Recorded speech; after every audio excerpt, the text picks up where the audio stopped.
12 dreams for the Red Queen under crown of stone. 8 voracious beasts born from 8 restless nights. 4 nails piercing the flesh of the sinner. 1 prayer for the summoned, called by this song. 'Tis perhaps the countdown to oblivion for the once proud city of London. 'Tis perchance her inhabitants' last dance alone to face death and pestilence. Confronted by the eerie and unknown, mortals became desperate for answers. A flock's flight makes for an omen, the falling of a star a dire presage. Turning to priests for interpretation when there was no reason to be found. When religion failed, men turned to science. I saw them build such vain cities, crafting machines made for endless war. New questions flourished as old answers withered. What is darkness but lurking sun? What is wall but enslaved stone? What is glass but tortured sand? What is song but a call to arms? What is hate but jilted love? What is life but death pending?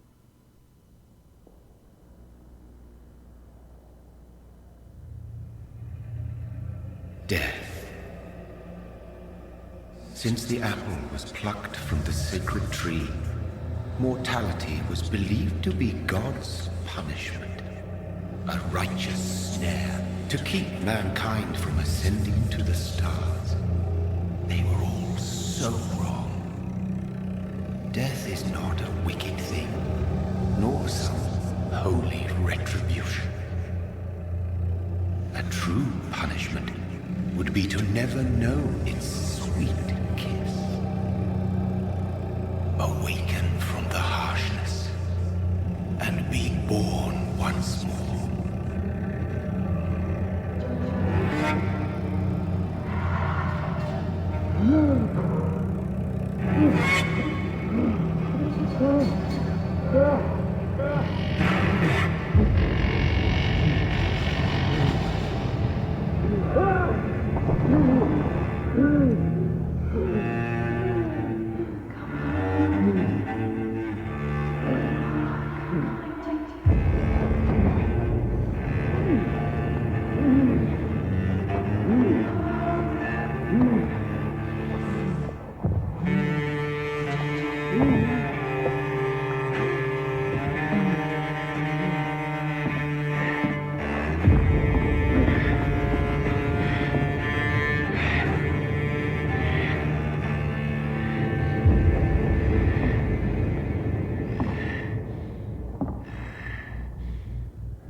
Mary! Oh, no! Mary!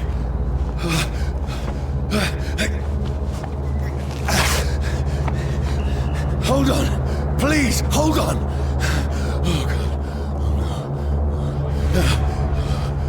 Oh, no. Mary! Mary! No. No.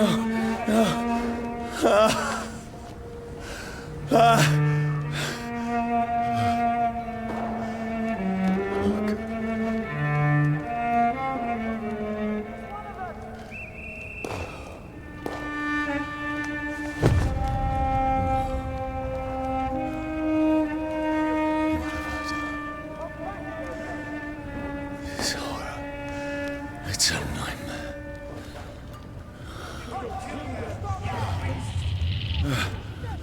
No! Please, a moment, let me explain!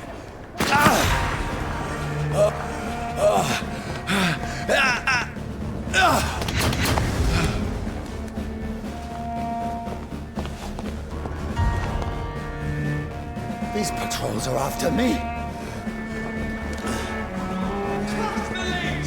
No! No! Don't shoot! This is a nightmare. I need to get out of here. This can't be happening. There's one of those vermin. No! Please! Stop! I mean you no harm.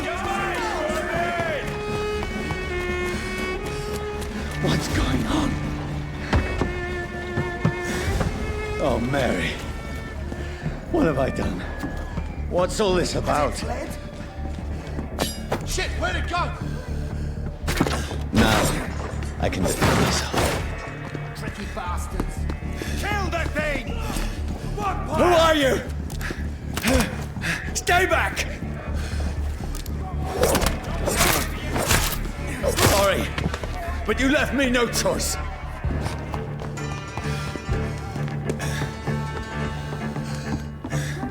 Who are you? Stupid beast!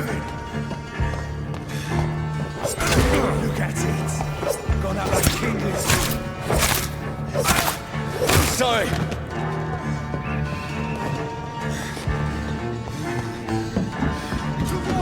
It's on to us. No, please, stop! Vermin.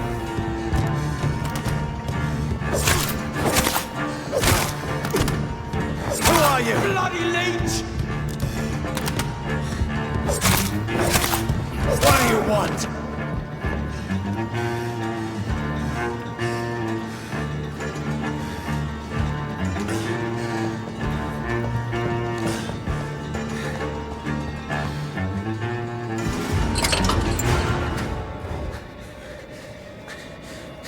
I mean you no harm. I need help. Die, you fucking leech! Please, listen to me. I can't make any sense of this. Shut up, beast! Who are you? What is this all about? What in God's name? I'll do the rest of the job. Just leave me.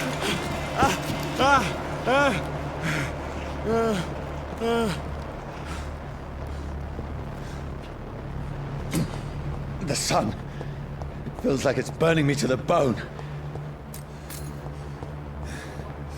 I need to find somewhere to hide. It's locked, all right. Let me go!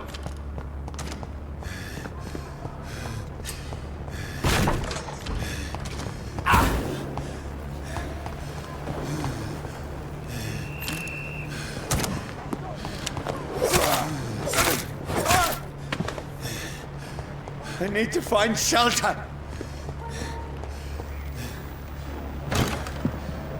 Is anybody there? What is this place?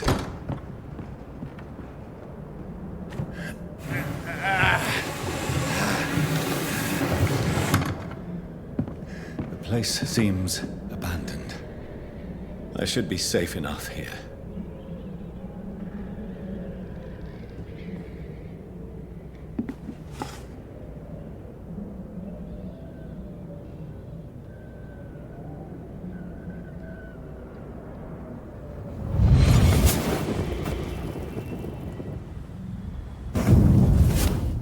Brother,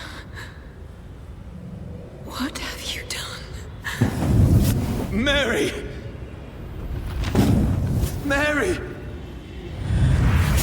Mary, I'm sorry.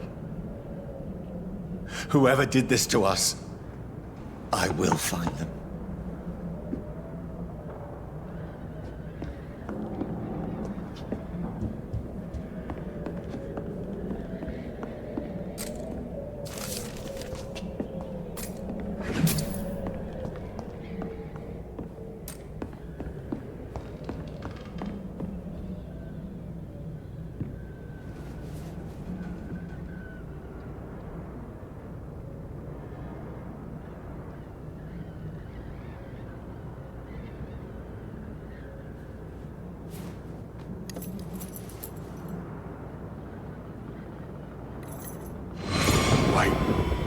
This one's dressed up fancy.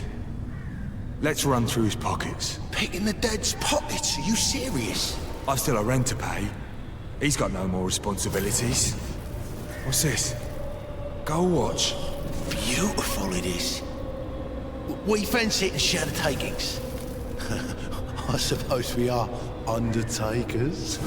Now, give him an Eve.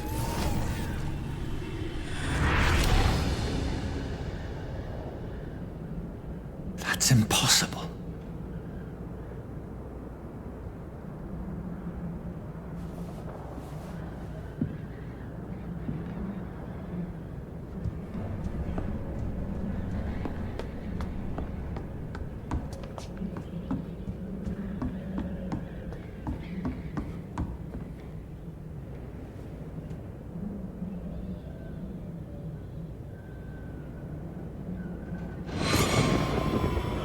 Dreams for the Red Queen that sleeps under crown of stone, that she might linger longer, her eyes as white as gold. Who goes there?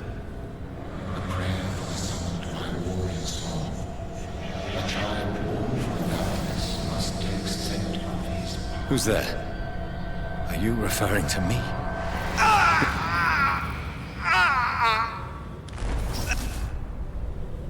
No! No! I still have so much to accomplish.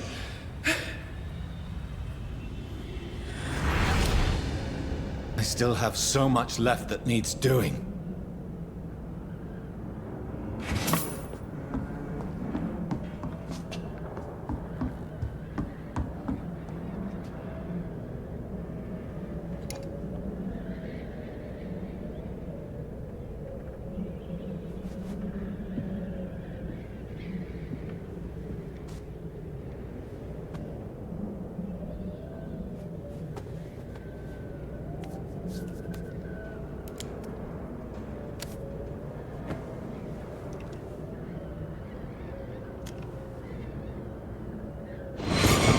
Johnny, this one's lost. We need to leave. And now! No! There's time. I can save him. That's the enemy coming! The orders are to evacuate the hospital! Done. He'll live. And now what? We fight. Killing is a hell of a lot easier than healing.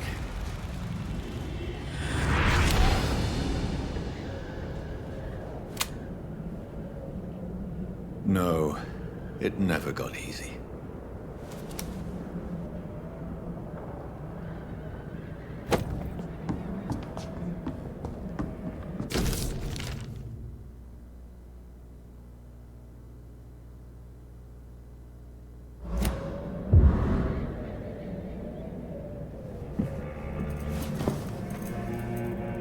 This makes no sense.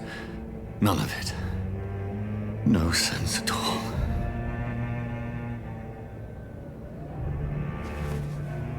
It's a nightmare. That's it.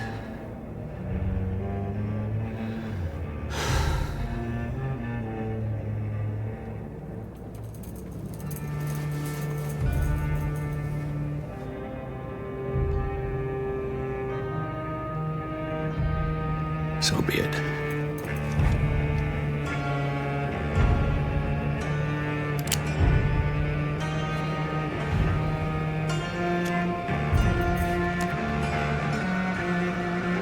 Rational thinking only.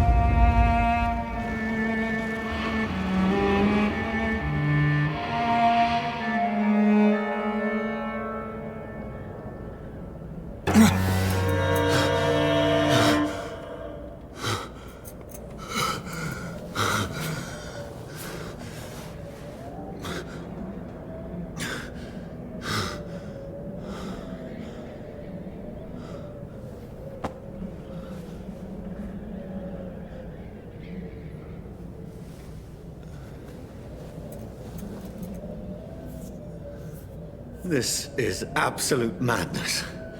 I've lost touch with the real. Madness it is, as mad as the moon, who changes blood in sunlight into a glowing flesh.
Voice in my head.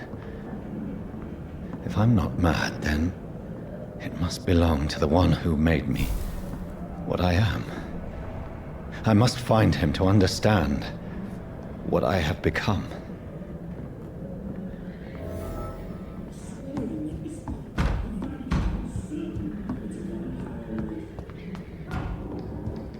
Where is it? It's closed.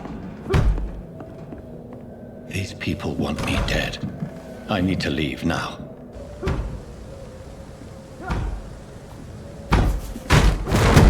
Here's the leech. Here!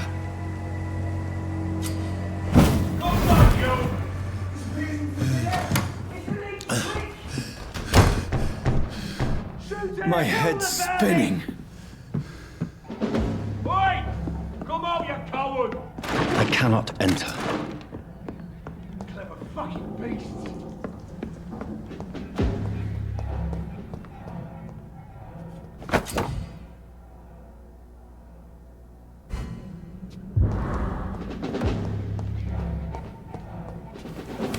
I'm still in Southwark.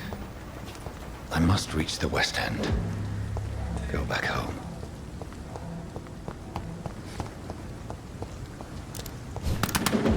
Die, vermin!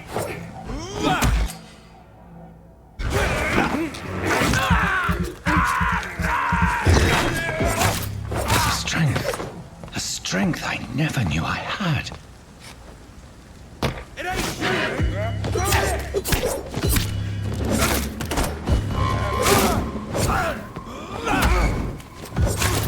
This shouldn't be possible.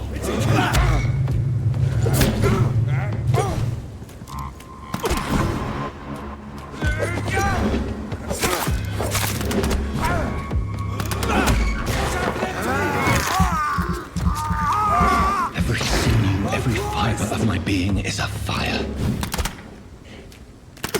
I feel like a child learning the limits of my body.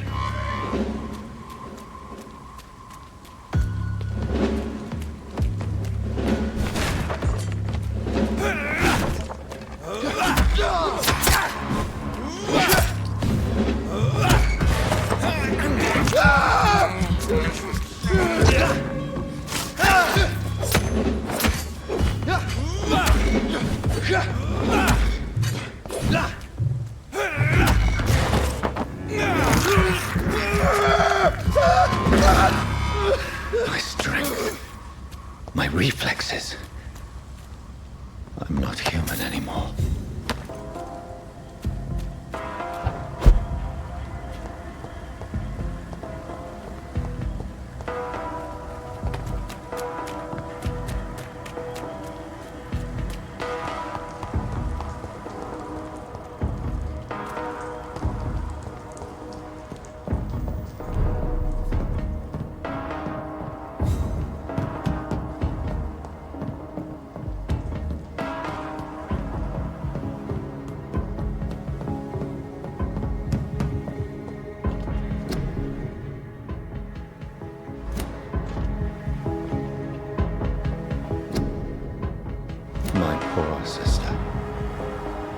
If only I had controlled my need for blood.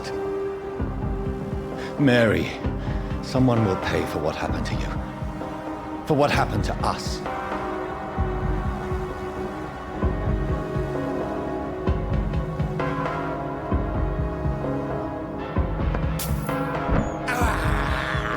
I have this thirst for blood.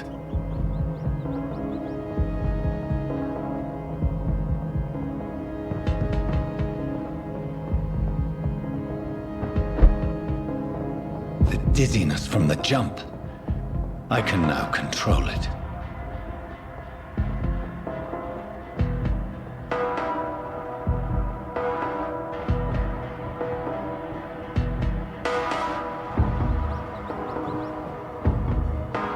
What will London have to say to me? I've so many questions unanswered.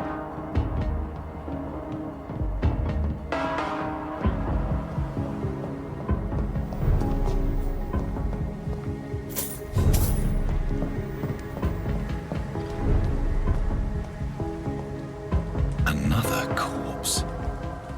Have the very streets of London become a mausoleum?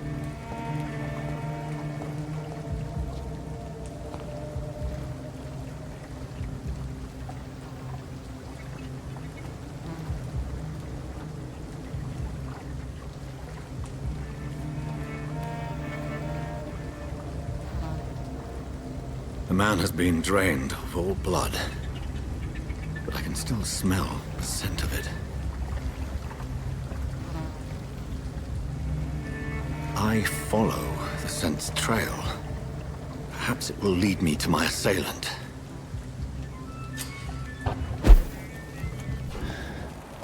Fresh blood. The smell is so something dire must have come about. There is no one in sight. Where has everyone gone? According to the blood patterns, that's where the victim was attacked. So that must be the killer's trail.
At last, a little life.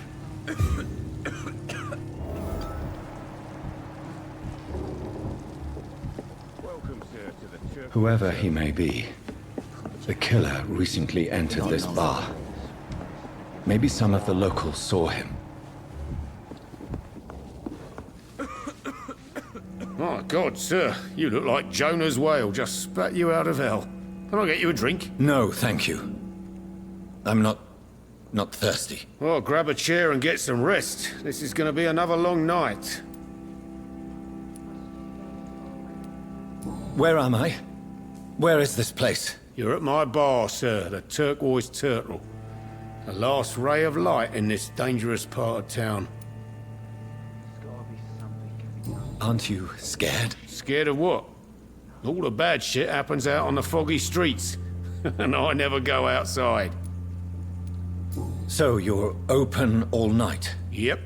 Figured people might need a place to rest in these dark times.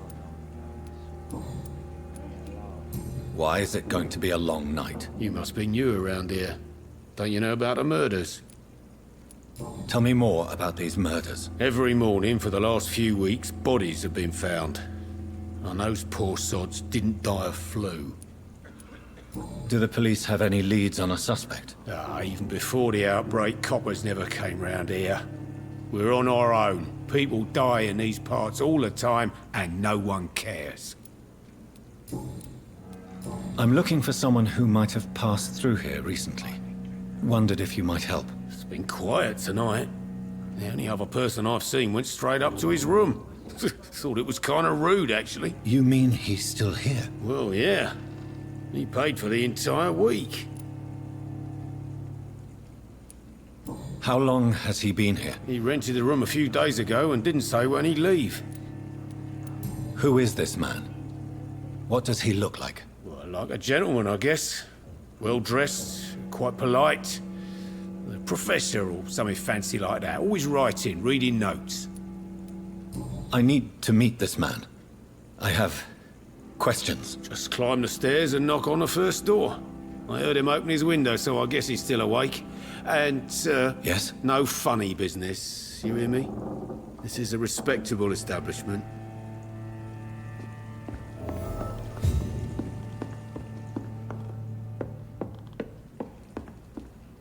This is no place for you. Prewen has several patrols roaming the area. They do not pursue me. But they're looking for vampires, and they're most efficient. They'll not relent until the killer has been identified. I have a common objective, but I require... I think someone is eavesdropping. Are you certain? You might as well come in, whoever you are. Slowly, vampire! Who are you? I mean you no harm. Saith the vampire. Present yourself! I need a word.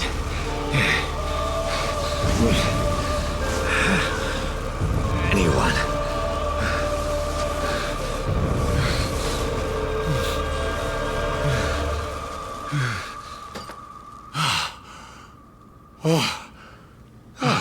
Well, that's something I can do for you.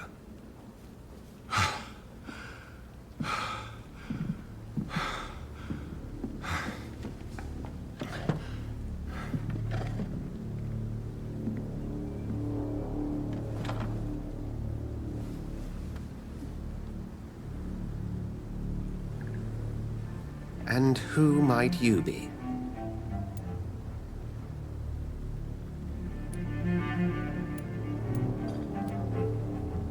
I'm not sure that I know anymore. Might I at least learn the reason of your presence? That's none of your concern. Sir, you have entered my room in the middle of the night, pale as a corpse and shaking like a tree. So please, indulge me. Someone is molesting people. In fact, killing them. Biting them. The calling card of a vampire. Like you.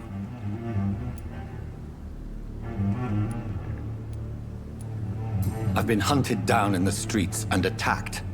I'm a victim here, too. I believe you. Then if you are not a vampire, who or what are you? Dr. Edgar Swansea of the Brotherhood of St. Paul. I'm performing an independent investigation here in an attempt to understand precisely what is going on. What have you uncovered concerning the murders? It started a few nights ago. Rumors of violent murders. The docks have always been, shall we say, somewhat unsavory. But this is different. How different? A vampire is at work here. Famished. Reckless. It must be brought to ground, and quickly. I heard another voice, that of a woman. Who were you talking to? Ridiculous. I've no idea what you're talking about. Something tells me not to trust you. Then the feeling is mutual. And what exactly is this Brotherhood? Sir, if the name is not familiar to you, then we shall discuss it another time. Then help me find the culprit. I may.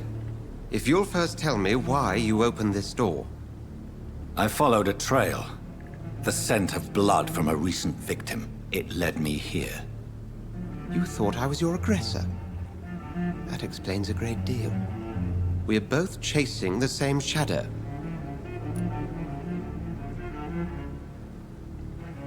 A shadow, indeed. Yet I heard his voice in my head. There was a moment I believed I was mad.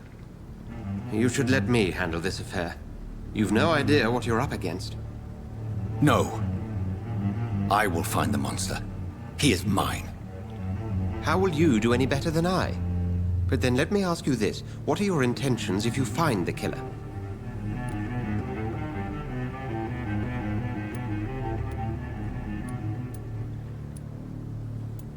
I will at last have the answers to my questions. Then I can only wish you good hunting. And pray we shall meet again.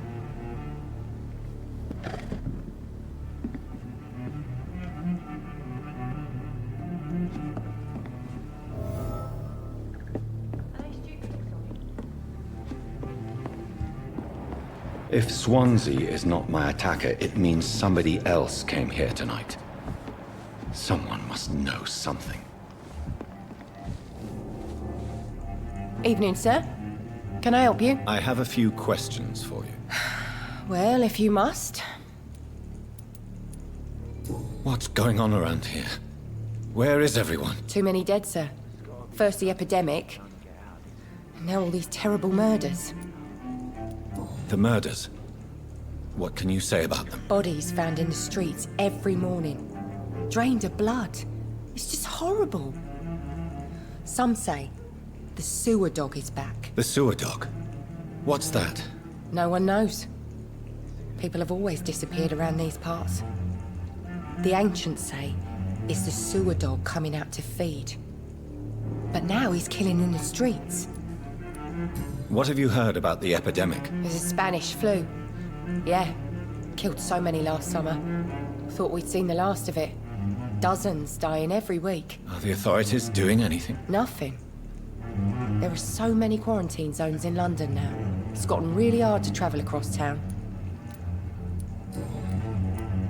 What is this place? This is Tom's bar, the Turquoise Turtle. I'm the barmaid here, Sabrina, if you want to know.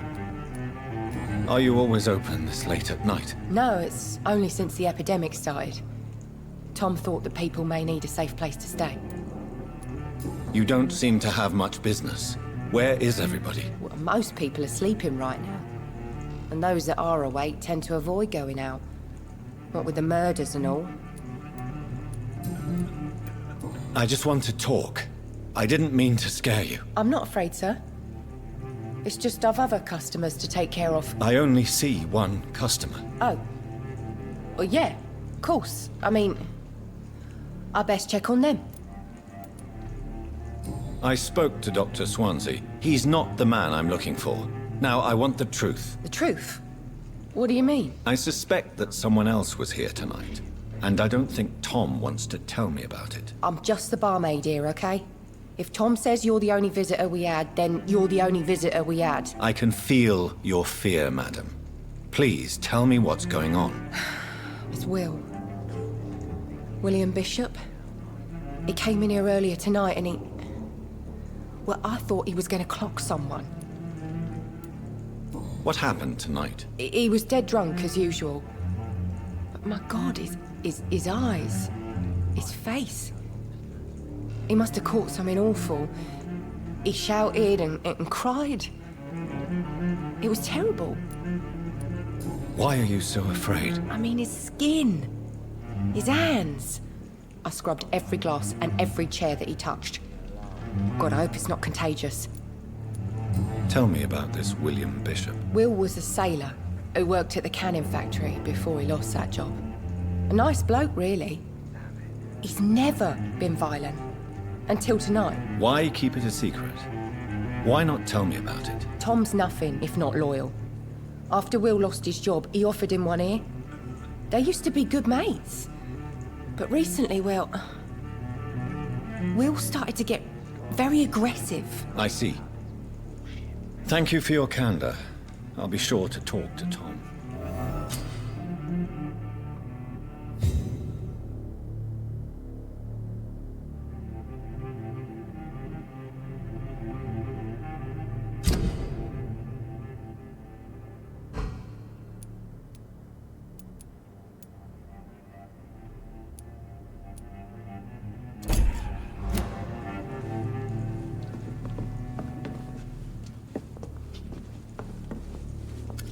Good evening, sir.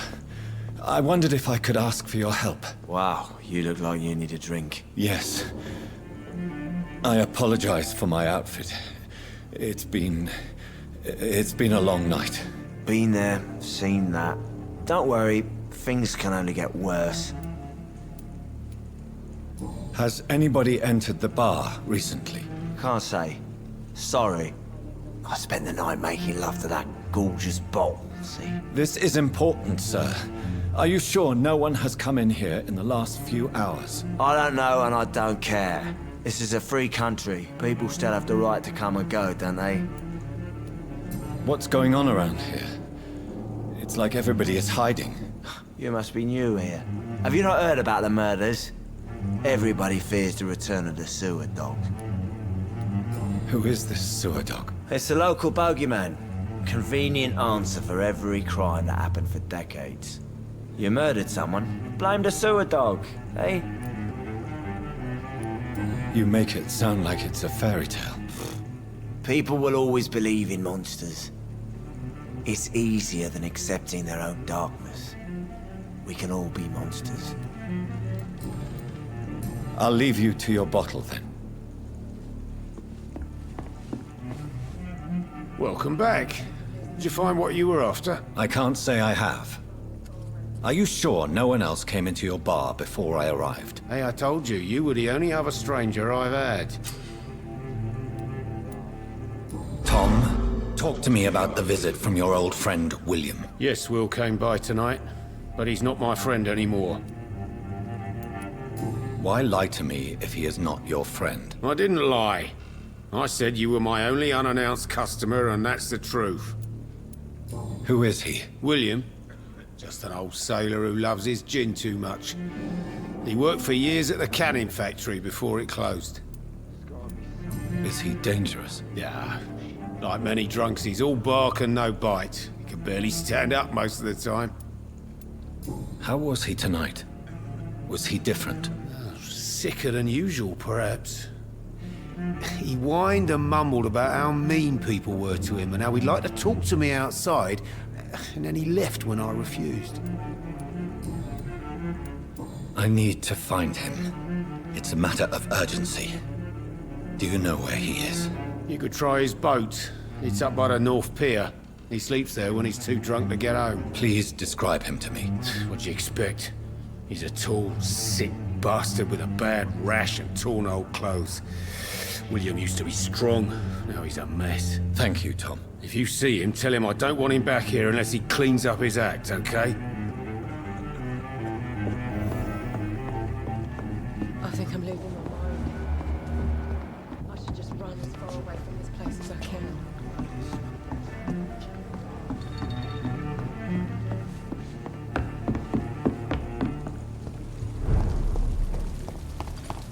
I will get to the bottom of this intrigue. What's been done to me, to this city.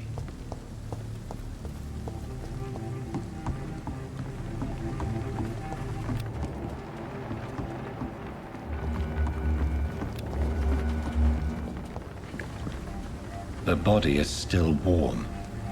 This man has just been drained of blood. This man was armed. He tried to defend himself. This corpse has been dried of its blood, just like the previous victim. What's this? Some sort of note. Blood and empty gin bottles. This bishop fellow is something of a heavy drinker. There are blood splats on the other side of the canal. I must reach that barge.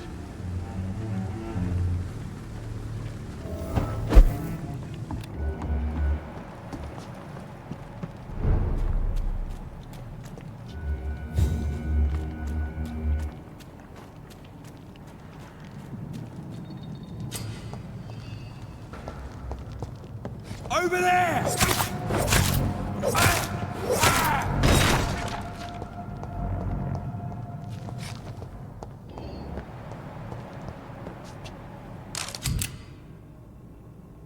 Ammunition crate.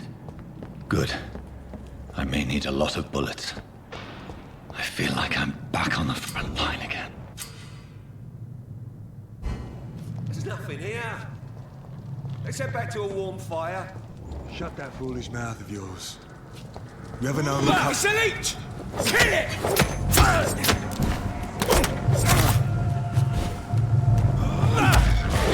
Stupid beast!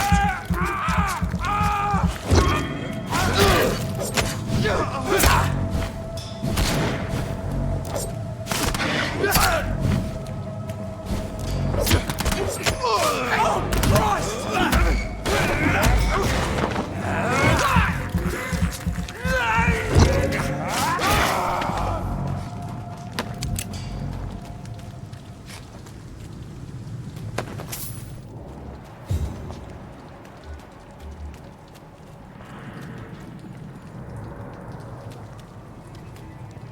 Get them weapons ready!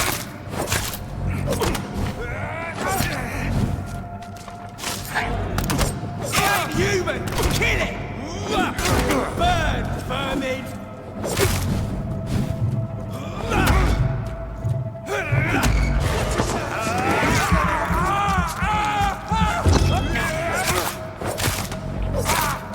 Shit! You'll pay for that!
can't believe I'm doing this.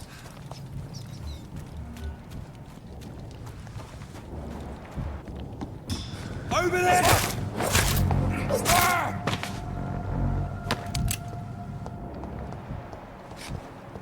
That's this nest of them cleaned out.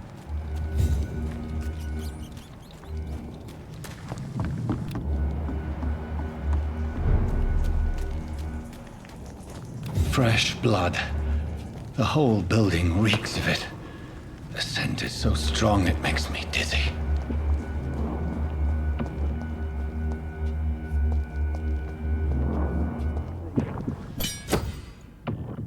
I need a drink, I'm so... I was wondering... This place reeks of bloodshed. I had a drink outside tonight already and it did not quit. This creature is bedeviled. I must put it down.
Stop. William was an honorable man. I could have saved him. Mr. Hampton, are you in there? I knew him well, another lost soul, a kindred spirit. Sir, listen to the sound of my voice. I'm a doctor. You're suffering from shock. I must return to my flock. They'll stray without me.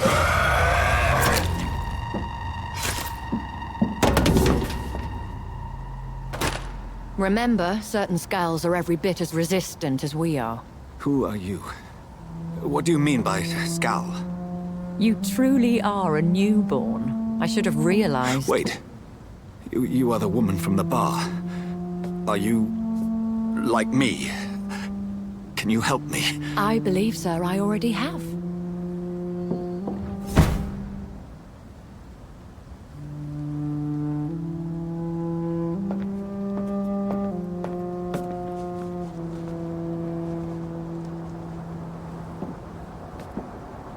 By George and the Saints, you've solved the mystery of these terrible murders.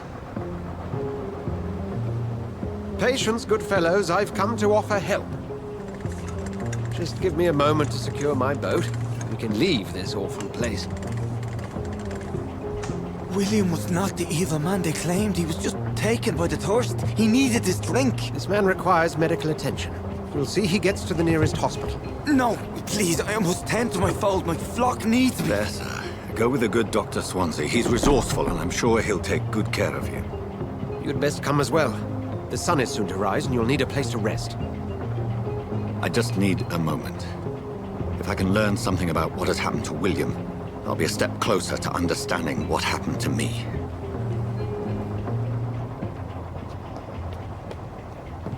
This poor creature can't be my maker. Could it be some subspecies of vampire? I must find a place to analyze the blood.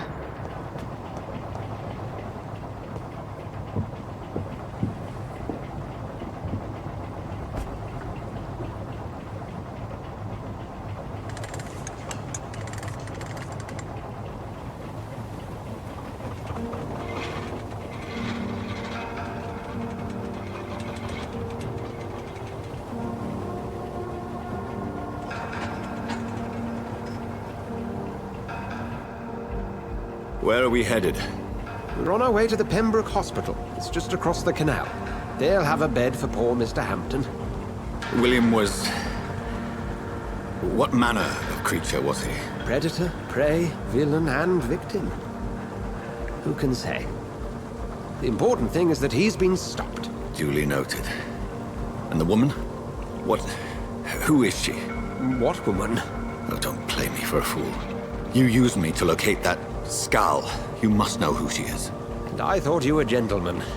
You shouldn't talk about a lady behind her back, but I will tell you she values her privacy.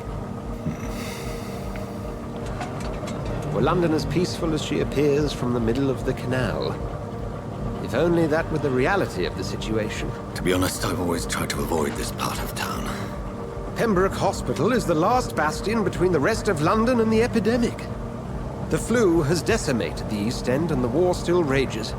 Welcome to the front lines of a plague. This is where you work, Dr. Swansea? I am the administrator of Pembroke Hospital. I thought you were here in service of your mysterious order, the Brotherhood of... Of St. Paul's Stone, yes. But first and foremost, I'm a man of science. A physician, like yourself, Dr. Reed. How do you know who I am? No need for modesty. You are Dr. Jonathan Reed, a surgeon of some caliber and renown, if I'm not mistaken. You are correct, sir. I knew it! I had my suspicions. But when you took the blood sample from the corpse of poor William, I was certain. Dr. Reed. Marvelous. Have we met? I attended 3 of your seminars before the war. I have the utmost admiration for your research. And what a turn of fate. England's most esteemed blood specialist returns to London a vampire. That word, again. From a so-called man of science. I understand. Traditionally, the role of science is to refute myth, but when myth walks among us, the Brotherhood of St. Paul has dedicated its purpose to their study.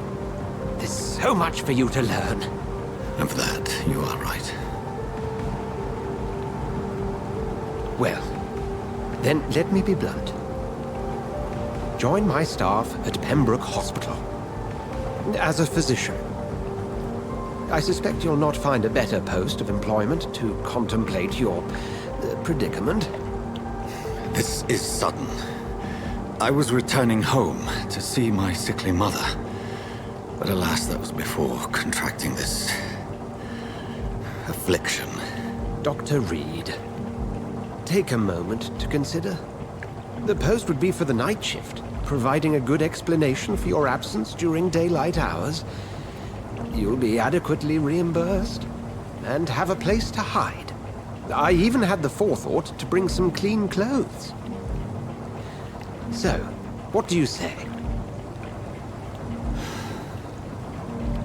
It seems I have little choice, but yours is a generous offer, so I thank you. Brilliant! Oh, Jonathan, this is one for the book, and the beginning of a beautiful friendship.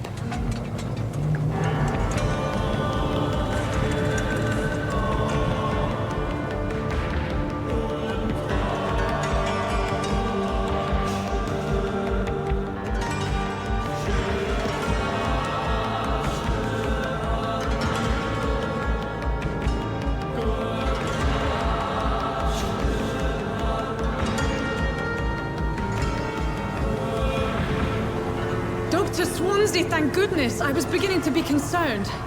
Worry no more, Nurse Crane, for I bring good news. Oh, Doctor, what a night. We lost 2 more patients. Nurse Scow said she couldn't take it anymore and resigned.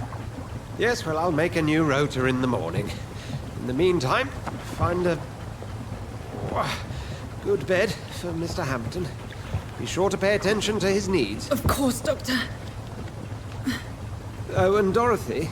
Yes, Doctor? Dr. Reed here has just returned from the front. He served King and Country and will be joining us here at Pembroke. We're very lucky to have gained a surgeon of his talent, and one so experienced in blood transfusions. That is good news indeed, Doctor. Oh, yes.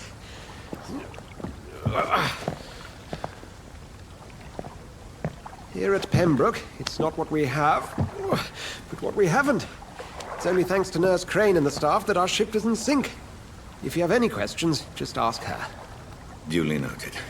Thank you. Your assistance is required, Dr. Swansea, immediately. Welcome aboard, Jonathan. We'll catch up after my rounds. Coming, Nurse Crane. I'm coming.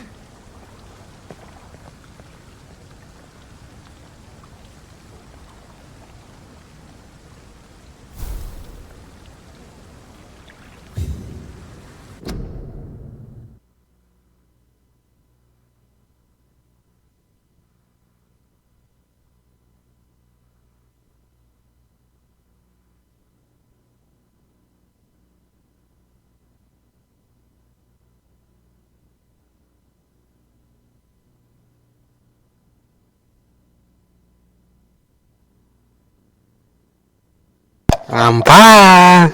Hello. I'm fine. Hello. How are you?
It's locked, all right.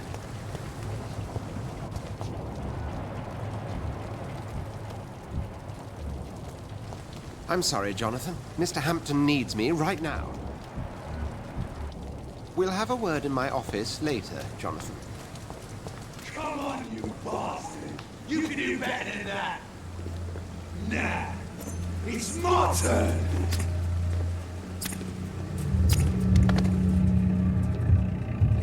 Rotten or pristine, each heart contains the seeds of life.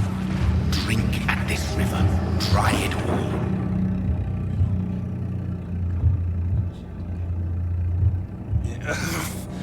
Oh, come on, you bastard! I won't bite. Sir, please. You've lost too much blood. Calm yourself. You think I didn't notice? Stop your staring and get me to an hospital, you arse!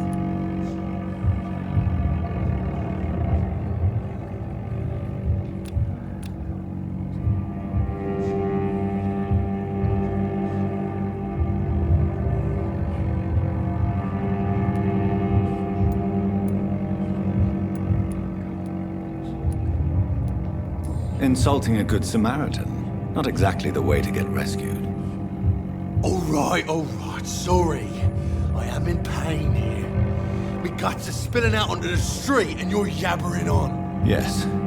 That's a very nasty wound you've got there. Take my word, I am a doctor. Dr. Jonathan Reed. Name's Clay Cox. I'd appreciate you helping me to a better place, Doc. Follow me, Mr. Cox. Let me assist you to that better place.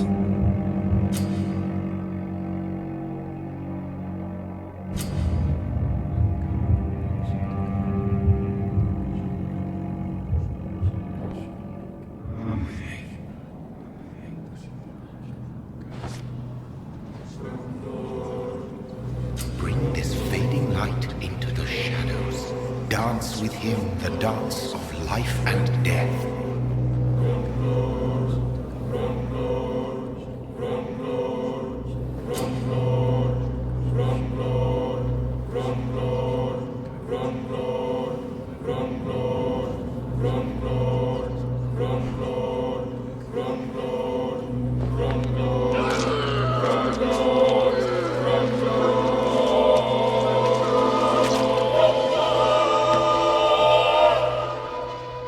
In the back, you bastard!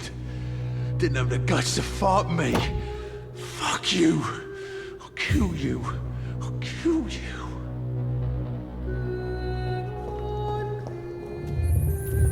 To taste a life. To embrace its most intimate secrets. such a burden, such a divine sin.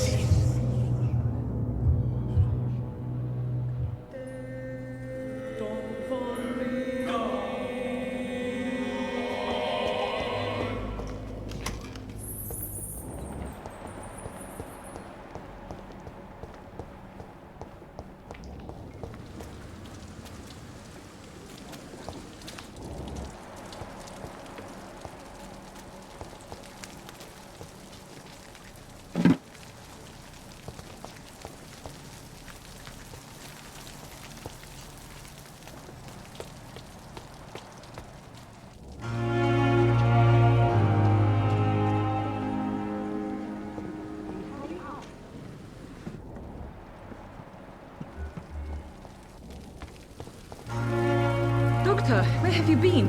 I've little time to play hide-and-seek with new staff members, no matter how illustrious they may be. I apologize, nurse. I needed some time to myself. This has been the longest and strangest night of my life. You delivered poor Mr. Hampton from a terrible fate. The means to that end should be of little concern, Doctor. Thank you, nurse. What can I do for you? Dr. Swansea insisted we provide you a quiet office. You'll find it on the second floor with your name on the door. Thank you. Nurse Crane, isn't it? Yes, Dorothy Crane. Welcome to Pembroke Hospital, Dr. Reed. Your office has been prepared. I would like to ask a few questions first.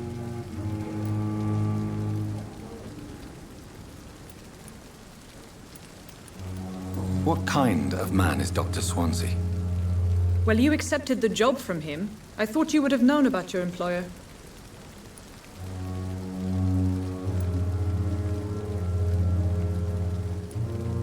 Apologies, I've only just met him the once. This is sudden. I've only just returned to England. Dr. Swansea is a brilliant surgeon and the most compassionate physician. It's right to assume Dr. Swansea knows far more about me than I do about him. You'll get to know him soon enough, and better than me. The administrator has better things to do than mix with us. And Mr. Hampton, the patient we brought in, how does he fare? I gave him a sedative to help him sleep. Poor thing was in quite a state of shock. If you could point me in the direction of my room again, nurse. Second floor of the hospital, left after the stairs. It's the last vacant office at the end of the corridor. Thank you, Nurse Crane.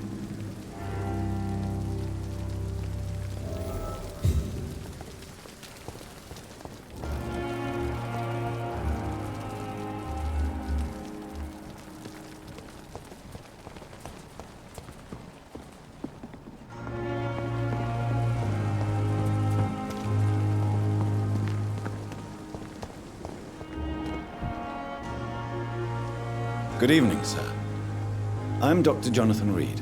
I'm new here. I've already heard about you, Dr. Reed. I'm Milton Hooks, the ambulance driver for this shithole of a hospital. That's quite a blunt introduction, Mr. Hooks. You can call me Milton. I like to speak my mind, Dr. Reed. Perk of the job. Don't judge me, and I won't judge you. I'm not sure I understand what you're talking about. Well, I'm no doctor, but I'm pretty sure a gun can't be used as a surgical instrument. You have a keen eye. I learned to shoot during the war, and have carried one ever since. Old habits die hard. No need to explain, Dr. Reed. And if you ever need a better gun, remember, I may have something for you. Are you really smuggling weapons through the hospital? And why not? I've already been attacked by patients, you know. And by gang members willing to steal my money. But you're not defending yourself. You're selling guns to civilians. You keep people alive your own way, Doctor. I offer them another way to protect their health.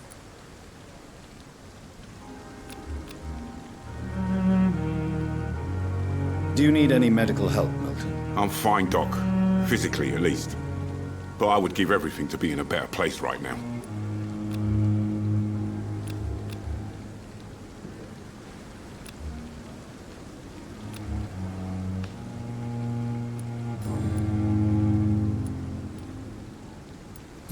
How is the situation around here? You want to hear the situation is all right? It's fucking awful. We lack everything, and it's getting worse every day. So what do you do exactly in this hospital? Apart from smuggling guns, I mean. I've been an ambulance driver since... too long, I guess. I'll bring sick people here night and day. It's a dirty job, but I get it done. Most of the time. Since you're on the front line, how is the sanitary situation in this vicinity? It's a complete disaster. It's even getting dangerous to enter some streets or buildings. Even the locals attack you. It sounds like things have been a bit rough recently. What's happened? Yesterday I got attacked by the patient I was bringing in.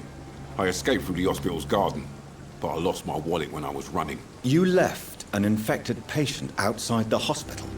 That's incredibly dangerous. Go there yourself if you want, but be careful, Doctor. I'd rather not bring your dead body back.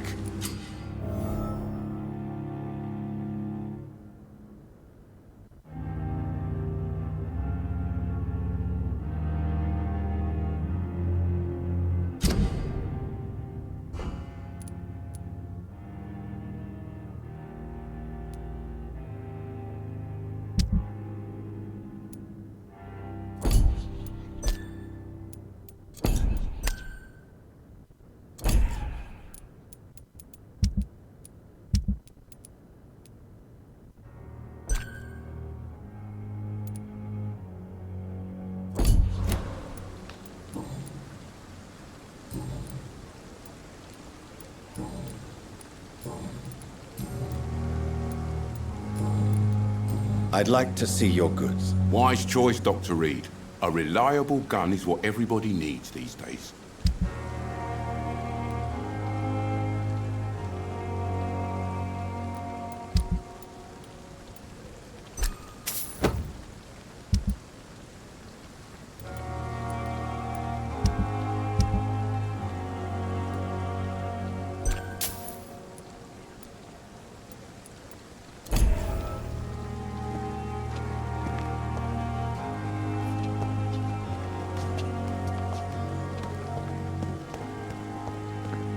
Dr. Swansea is right.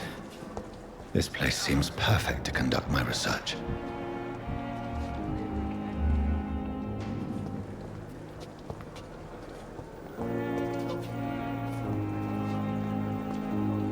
Good evening, miss.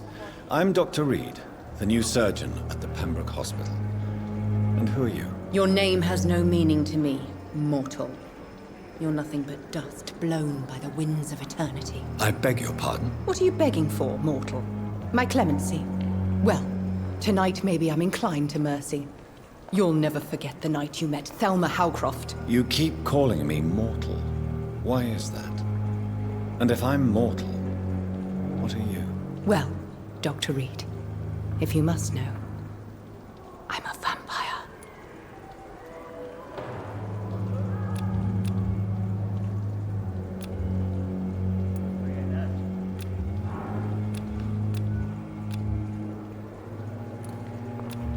Do you require my services, Miss Howcroft? I have no need for your medicine, Dr. Reed.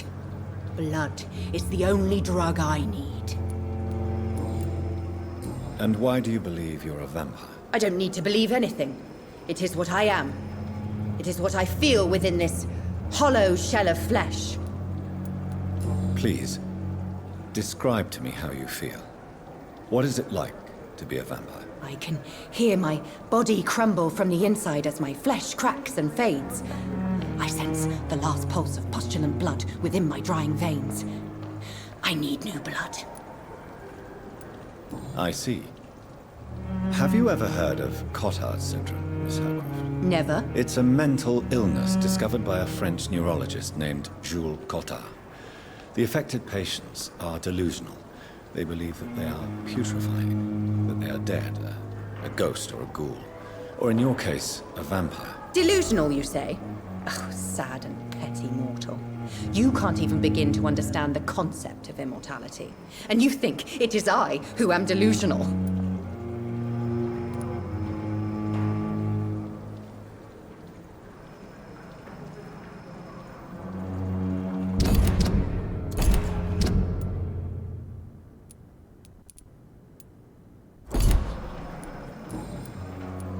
I'm assuming you must be a patient here. Am I right, Miss Howcroft? It's only a cover. To hide from my enemies. I can leave whenever I want. As a woman, a spirit, fog, or bat. Who are these enemies you mentioned? Can you describe them? I cannot say for sure. But I sense their eyes on me from nearby. I feel them watching me every time I visit the garden near the morgue. The staff here are not your enemy. They're here to help you, to care for you. I'm not speaking of the doctors in white. I'm speaking of the men and women who hunt me. For I am a vampire! I see. Don't worry. These people will not find you here. I'll personally make sure they leave you alone. Thank you, mortal. But do not interfere with them, for you are no match for those that hunt me.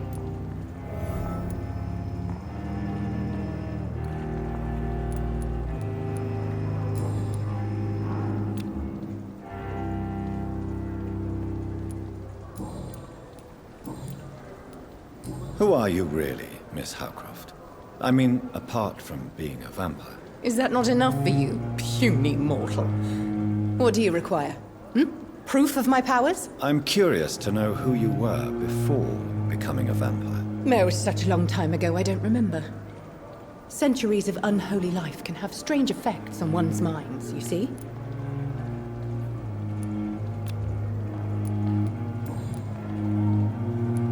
I'll leave you, Mistress of the Dark, to your nocturnal activities. I have wasted too much energy for so little result. Good evening, nurse. Good evening, Doctor. I don't think we've been introduced yet. My name is Pippa Hawkins. And I'm Dr. Jonathan Reed. Dr. Swansea has recently offered me a position in this hospital. Well, it's a euphemism that your help will be appreciated, Doctor.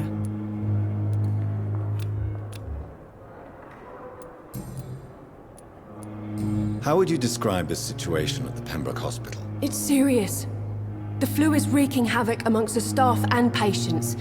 We are running out of everything.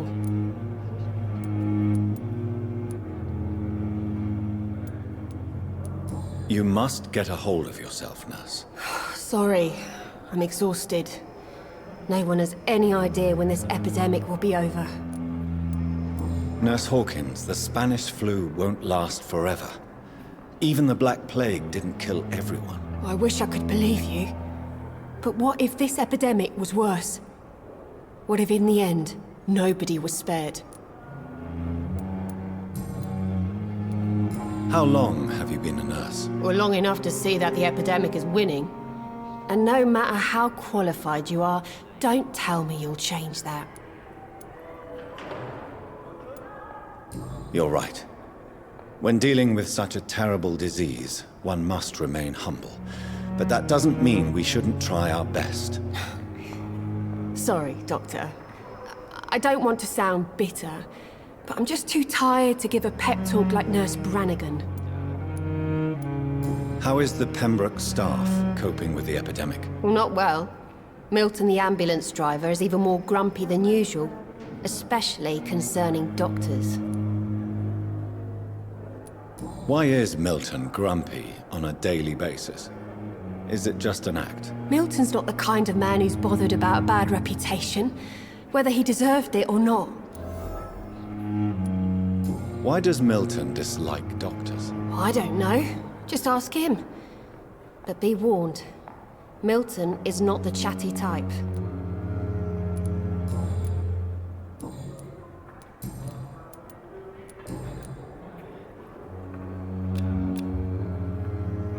Goodbye, Nurse Hawkins. I wonder what your last thoughts were.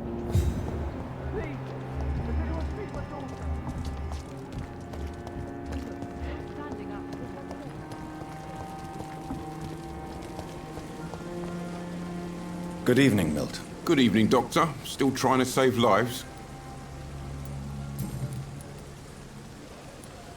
Why do you have such a mediocre reputation among your colleagues, Milton? Fuck them. Nobody knows the horrors I've seen since working here. This city was sick long before the epidemic, Dr. Reed. I know it's a difficult task, but correct me if I'm wrong. Is this not the job you are paid to do? I've seen babies left to die while their brothers were properly fed. Underage girls and boys sold to all manner of perverts. I'm sorry, I don't know what to say. Yeah, exactly. We lack words. So excuse me if I don't look on the bright side of life.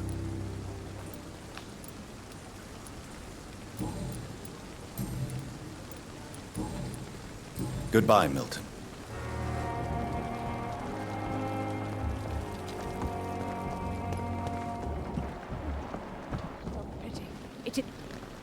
Good evening, nurse.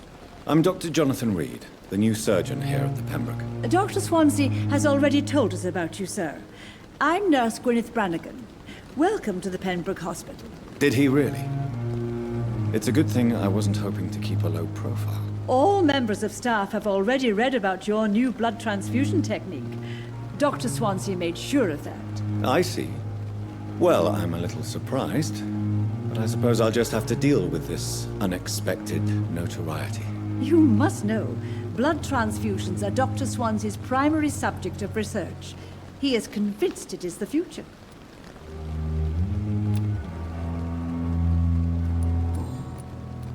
How are things here? Not good, to say the least.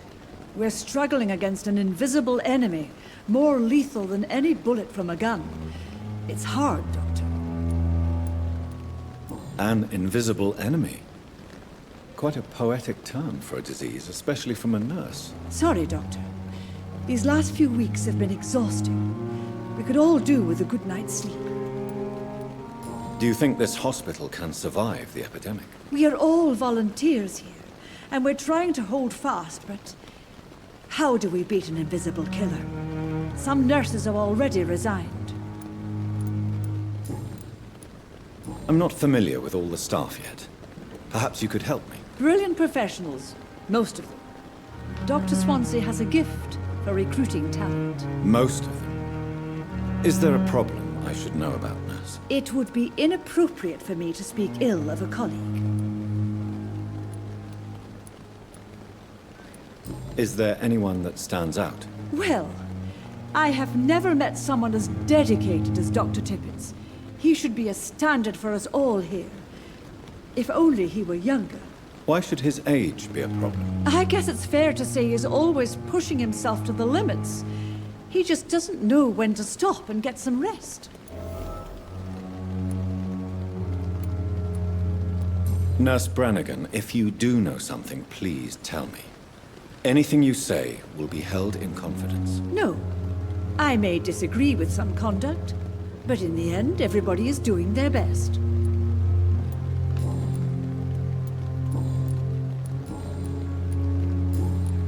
Goodbye, nurse. Call me if you need assistance.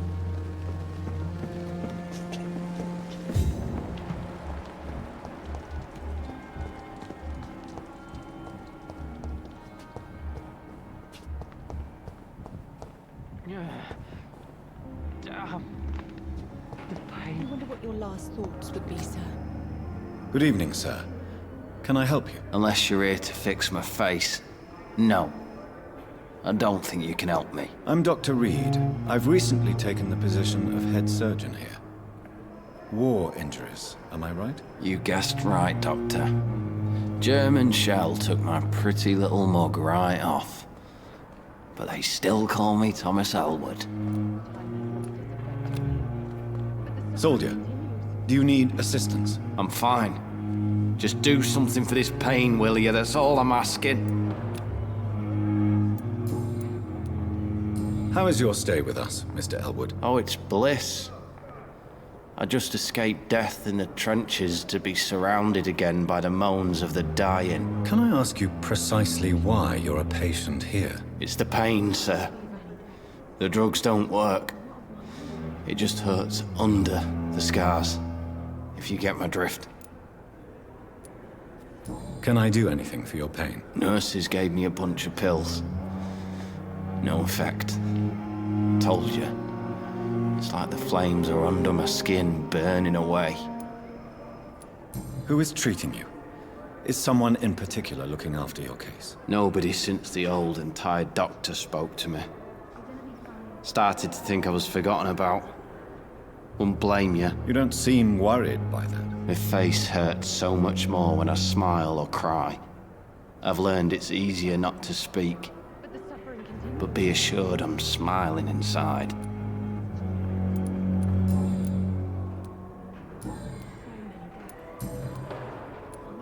Where were you stationed, sir? Did you serve for long? I really don't want to talk about all this shit. No offense. I was pushing too much. I served in France myself. I just wanted to know what happened to you. You were an officer, weren't you? Then I doubt we fought the same war, sir. No offense. How close are you to Miss Hallcroft? Are you aware that she thinks she is a vampire? To wait for her next nibble is the best reason to stay here. Every time she approaches my bed, she treats me like something tasty. A normal person. Aren't you afraid? She may hurt you if the game goes too far. She's quite harmless, I can assure you. Her head's broken inside is all. While I'm busted on the outside. But she's still beautiful. Living proof that there's hope for me.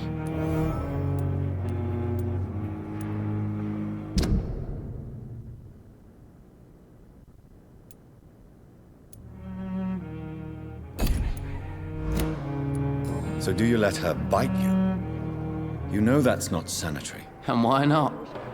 She's only supping a few drops of me blood. And the pain, it's real for once. She could decide to bite less willing patients. Then it's another good reason for me to stay here, Doctor. You do realize she's mentally disturbed. It's called the Cotard syndrome. She truly believes she's a vampire. In her madness, she never refers to my scars. And frankly, if I could, I'd join her world. It seems much more fun than the real one.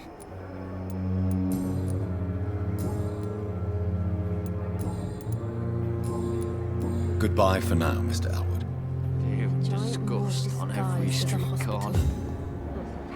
Daily routine. Good evening, Nurse Hawkins. Good evening, Dr. Reed.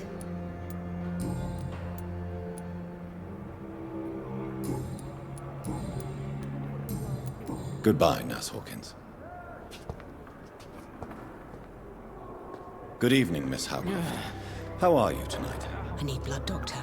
Warm, rich, vibrant blood.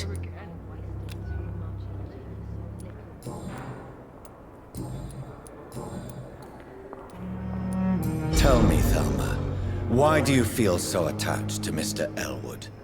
Why him? I'm not sure, Doctor. I think we have a bond of some sort. We've both suffered so much. He's the only mortal I find interesting. Do you plan to make him a vampire too? Of course not. How could I inflict my curse on anybody else? I'm not that cruel, Doctor. Would you say you and Mr. Elwood are romantically involved? No. No, Thomas is a delicate soul. Even though he disguises it. But I am not the woman he needs. No, for I am a vampire, Doctor.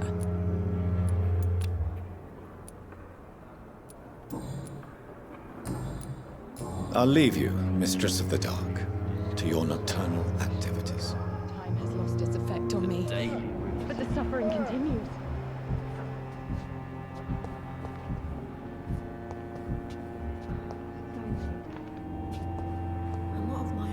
Good evening, Mr. Hampton. How do you feel? Dr. Reed, is it? Oh, sir, I must apologize for my behavior. What do you mean? I was not myself in the factory. Fear and exhaustion made me say awful things to you, I'm afraid. You remained perfectly nice and polite. A little delirious, perhaps. But who wouldn't be after enduring an abduction? Thank you, Doctor. That's a relief. Now all I need to do is rest and return to my flock. Do you know Tom Watts, the bartender from the Turtle?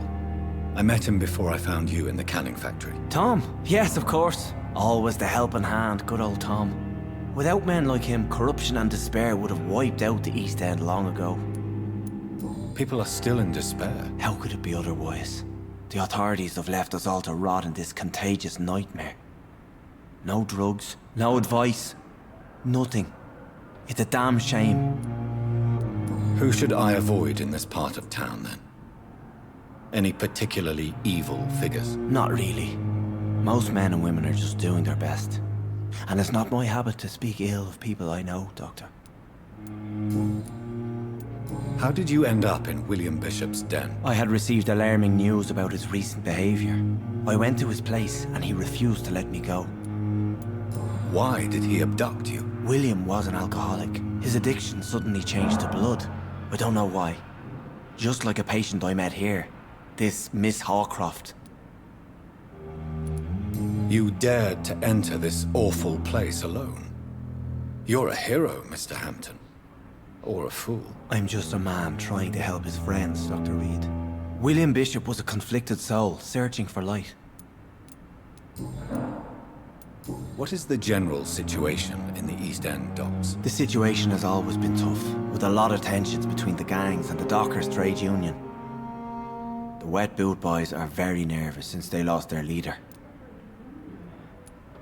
Who leads the gang now? Since Clay Cox went missing, it's his wife Edwina who runs the show, with the assistance of her minion, Booth Digby. Has the gang been threatening you? Ah, no. I've had this nickname for so long, you know, the sad saint of the East End. No one dares to bug a saint, not even criminals.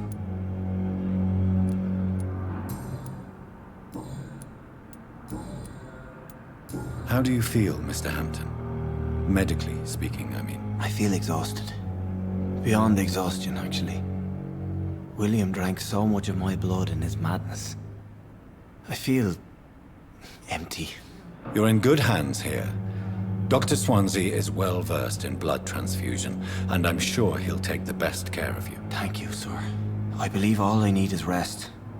And then I can go back to the people who need me. What do you do for a living, Mr. Hampton? I can't help but notice the cross around your neck. I manage a night asylum for the poor and homeless of the docks. And I try to guide the lost and hesitant on the right path to our Lord. Are you a priest, Mr. Hampton? A deacon, maybe? Not at all, Doctor. I'm just a man of faith willing to preach the good word. Why didn't you use your cross against William Bishop? To repel him somehow? That's a very strange question, Doctor. A cross is no magical token, if that's what you were trying to say. Not mine, anyway. Have you made friends since you arrived? Not really. But I recognize Miss Harriet Jones. I knew her when she lived by the docks. That poor woman had such a miserable life. You never came to see her here at Pembroke? Receiving visits when sick can be an important part of the healing process, you know. We're not just bodies. You're preaching to the converted now, Doctor. To be truly honest, I thought she was dead. She left the docks many months ago. Goodbye, Mr. Hampton. We'll talk again later. It's locked.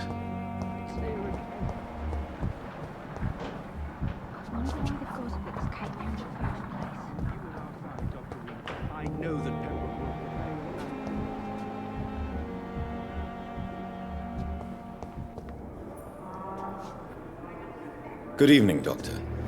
I believe we're going to be working together. Dr. Reed. Dr. Swansea informed us of your arrival, but I could not dare to believe we'd have such good fortune.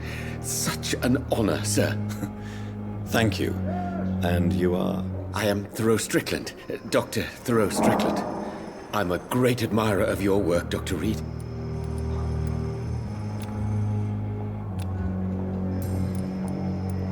Please, could you tell me something about yourself? I'm a great admirer of your work concerning blood transfusion, Dr. Reed. I run my own experiments. I'm convinced it's the future. What made you choose to be a doctor? I'm not ashamed to admit you and your work have inspired me. I am honored to have the opportunity to work by your side. It's always a pleasure to share scientific and medical knowledge with someone eager to learn. I'll be glad to help you if I can. This epidemic may be the century's most terrible disaster, but I'm convinced that we, as doctors, are the only ones able to defeat it. I based my technique on my mentor's research. He helped me perfect my method. What is yours? I'd rather not talk about it. For now, it's just theories and first approach. My process is purely experimental and unsuccessful. As long as you're cautious and methodical, you may remain empty-handed, but you won't fail. You're not the first one to warn me, but I am convinced knowledge is the main weapon against the ravages of this epidemic.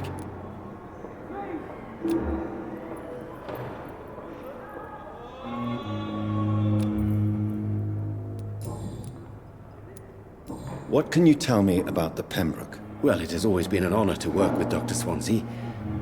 But with your arrival, I can't think of a better opportunity to learn about blood transfusion. You seem quite optimistic. It's a rare and precious attitude in these difficult times. I'm convinced that this epidemic is a test of endurance and dedication for us men of science. Questions remain about our capacity to resolve the situation. True. Last summer, during the first wave of the epidemic, I used to joke with Milton about the extra work. We're not smiling now. Do you need help with anything in particular? Well, yes, maybe. I'm waiting for a batch of products I ordered for my personal research, yet my supplier seems to have vanished. Do you want me to play the errand boy for you? Oh no, Dr. Reed. But if you went personally to his shop, what with your reputation and all, he wouldn't dare to refuse the products I need. I see. Well, give me the address, for I may pass by if I have time.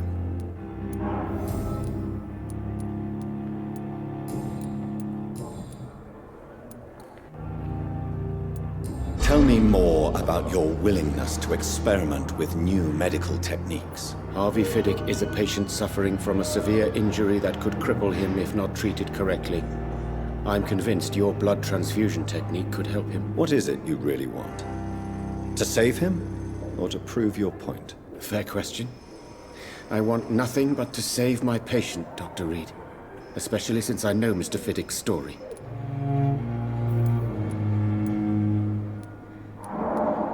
Tell me Mr. Fiddick's story. Our first diagnosis was compromised because Mr. Fiddick lied to us about the real origin of his injury. He first claimed it was an accident. But why would he hide such crucial information from us? Because he is a proud father, ashamed of putting his children at risk because of his own negligence.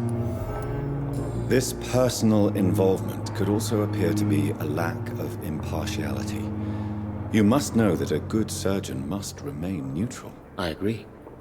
But that does not excuse Dr. Ackroyd's behavior, a man who did not even take time to converse with his patient. Do you think keeping his distance was a mistake? All I know is that I'm taking care of human beings, with desires, hopes, and fears.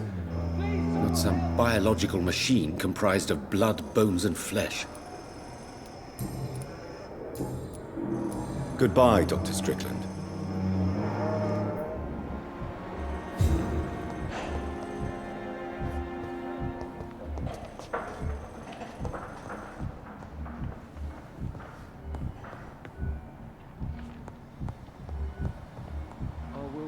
Down, my boy.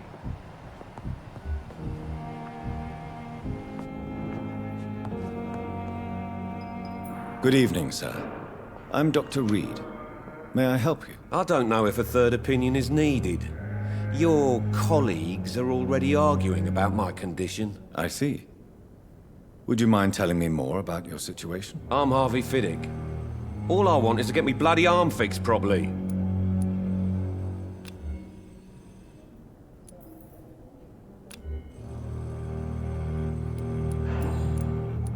Are you satisfied with your treatment here? Well, it's clear that I've chosen a bad time to be injured.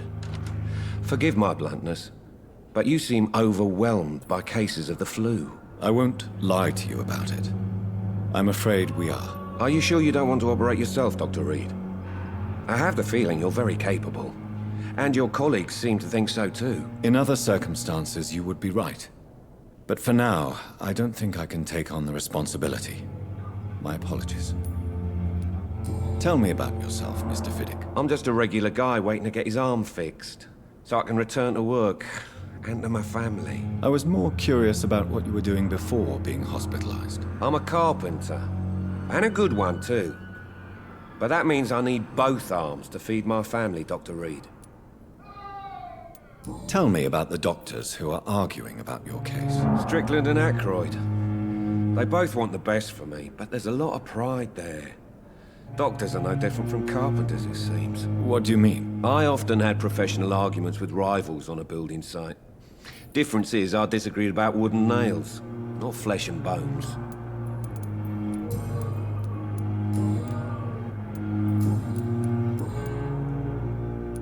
Tell me about your injury, Harvey.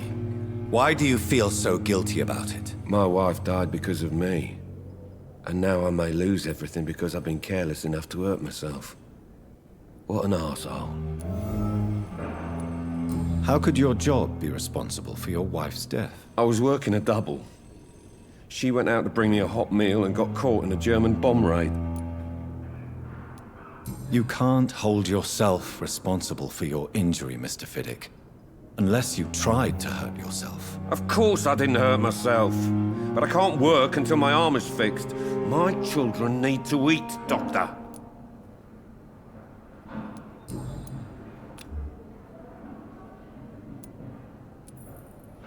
Tell me more about the death of your wife, Harvey. 1915. I was in the army. Building workshops for the Royal Flying Corps. Helen was happy I wasn't sent to the front. What happened? The Germans sent Zeppelins to bomb the construction site, but they missed their target. My wife was bringing my dinner when the bombs fell. I'm sorry for your loss. So many died during the bombings. I served in France and witnessed the carnage there. I would like to say that she didn't suffer. Truth is, I have no idea. I just know that I'm all that me kids have. Poor little bleeders. How are your children after losing their mother? They were smaller then. The only good thing about this is my Helen didn't bring them with her that night.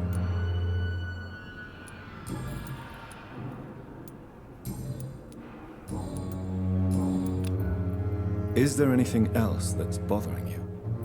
Can I help in any way? I'm all right. Considering the state of this place, I should consider myself lucky, I guess. Goodbye for now, Mr. Fiddick. I'll see you later. I will not let you down, my boy.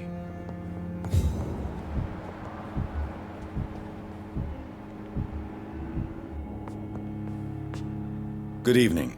I'm Dr. Reed. Can I help at all? No. Really? Why are you here, then? I don't want to talk. My throat hurts too much. I suppose that this pain is the reason you're here. Is someone taking care of you? Yes. And no. Could you at least tell me your name, sir? Mortimer. Mortimer Goswick.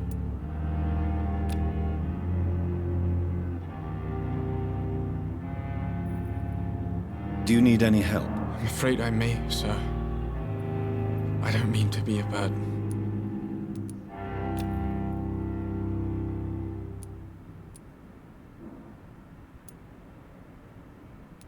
I will see you later.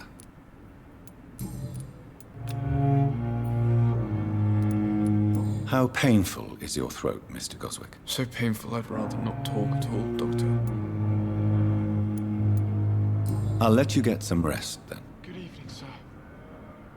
Doctor. I will not let you down, my boy. Good evening, madam. Can I help you? It's my son who needs you, sir. I'm Dr. Jonathan Reed. How can I help your son? I'm Beatrice Goswick, mother of Mortimer Goswick. Could you check on him, please, Dr. Reed? I've heard much of your talents as a physician.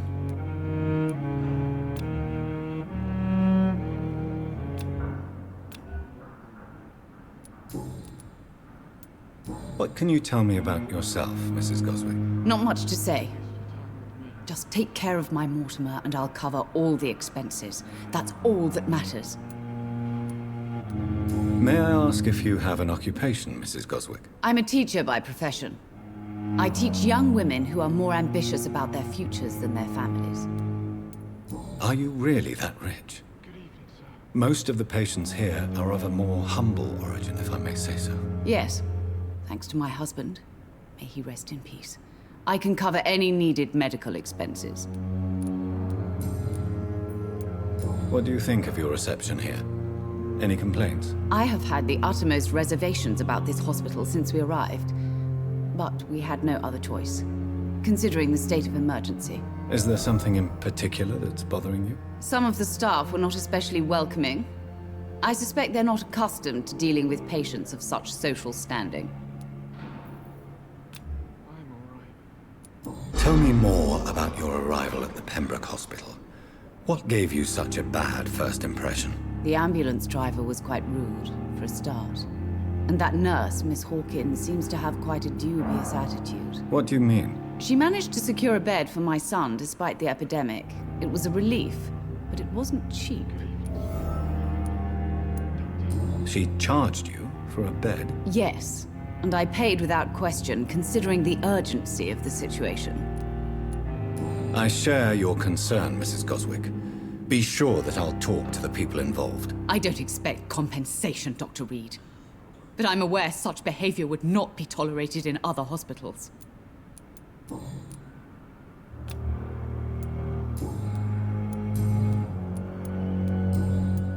Goodbye, Mrs. Goswick. I'm all right. Don't waste your time with me.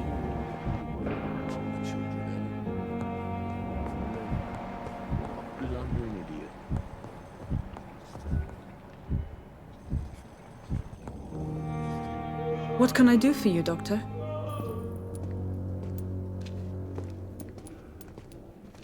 Thank you, Nurse Crane.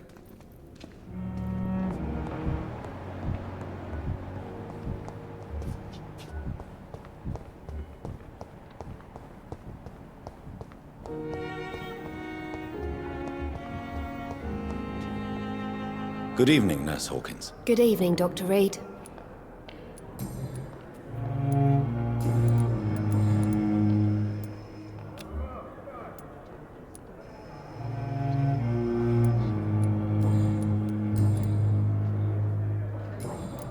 Goodbye, Nurse Hawkins. Dead flesh needs it. Oh.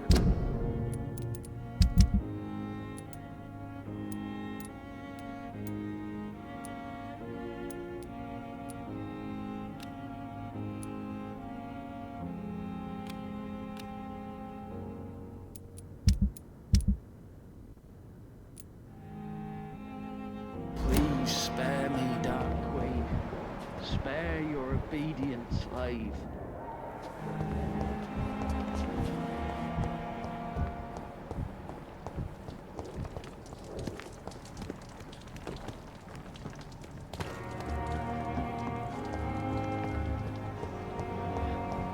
Time has lost its effect on me. But the suffering continues. I cannot enter.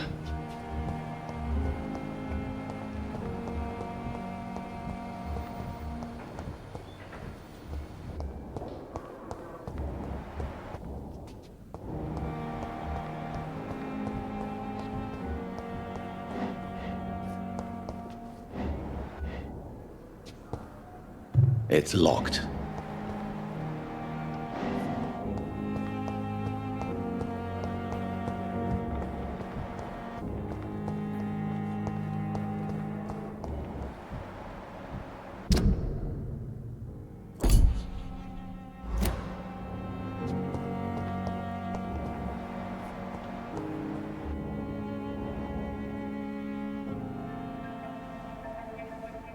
You don't mind if I search your pockets, do you, sir? You won't need any of these anyway. I'm not stealing from you, mister. I'm only redistributing your belongings to people who need them more than you. You see, no one has claimed your body, sir, so it would be such a shame to bury you with your valuables. I will not forget you, sir. And I thank you for your generous donation.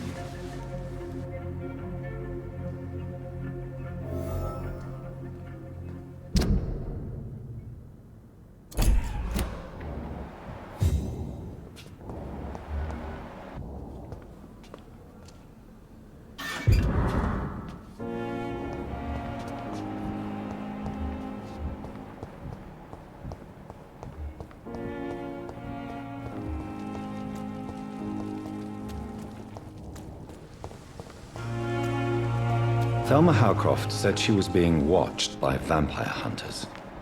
Where are they hiding? I should investigate.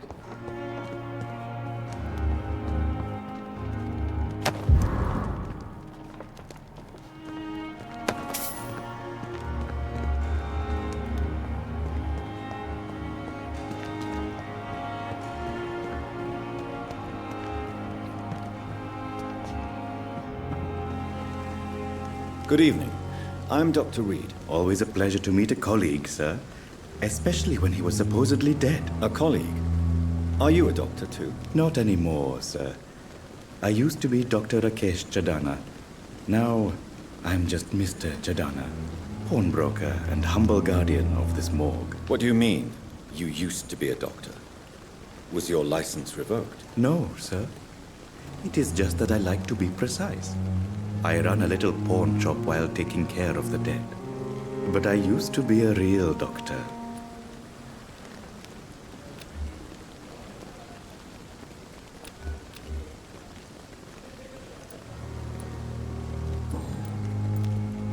Do you work here alone? Yes, very easy work, sir. All I have to do is watch a few bodies. The situation was very different when the main morgue was still open. Why do you have to watch these bodies? Because these poor fellows have no names. We keep them in case someone comes looking for the missing. Sadly, very rarely happens. Why close the hospital's main morgue? It was for sanitary reasons after the beginning of the epidemic. Cadavers had to be moved to the nearest mass grave.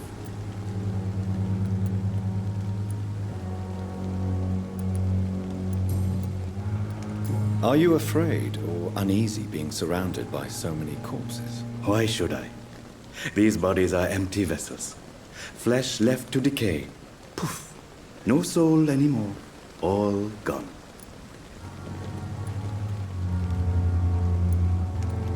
An interesting point of view. And quite an exotic one, too. Most people fear, or at least have a respect, for dead flesh. Sir, as a medic during the war, I learned to face my death and the death of others. It's the pain we have to tame, not death itself. How did you get this job? After I left the army, I worked as an undertaker down by the docks. A dangerous place with many an unpleasant business there. Milton Hooks helped me get a job here. Have we met before? I don't think so, sir. Why? When we first talked, you said you were glad to meet me since I was reported dead. Funny story, sir. Your sister came here a few nights ago. You were missing, and she was looking for your body. She must be very relieved now.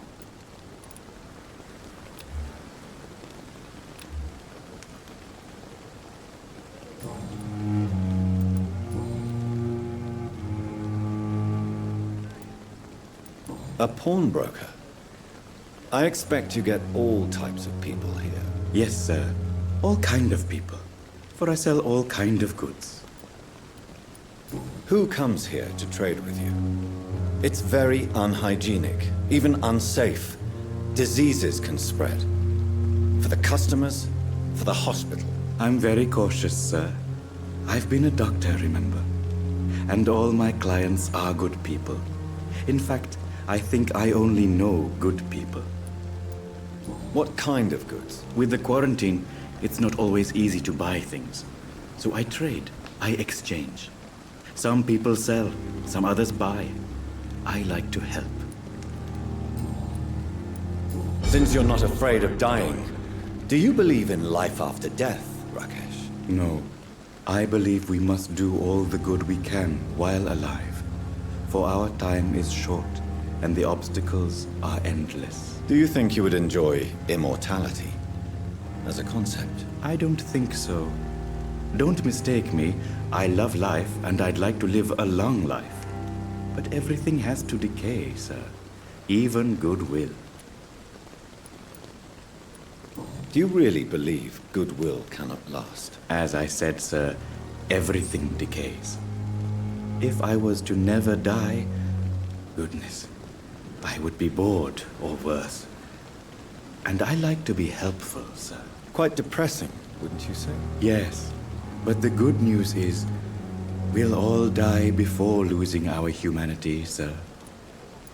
So you're ready to die? No, I am not. I don't fear death, for I won't see it. What troubles me is the pain my death will inflict to those I know. You're a wise man, Mr. Chidana. No, Dr. Reed. I am a foolish man. But I like to think otherwise.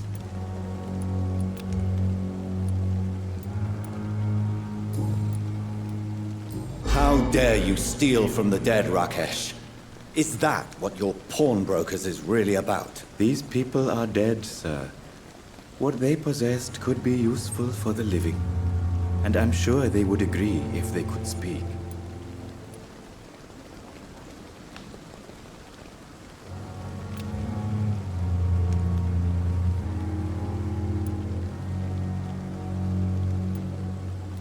You should show respect for the dead. What about their loved ones who may treasure these items you sell? The bodies I watch over are the unwanted and undesired, sir. I would never deprive anyone of their family artifacts.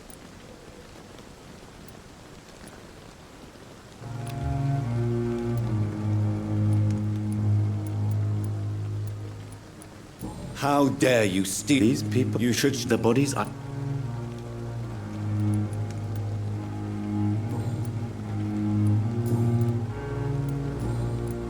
Goodbye, Mr.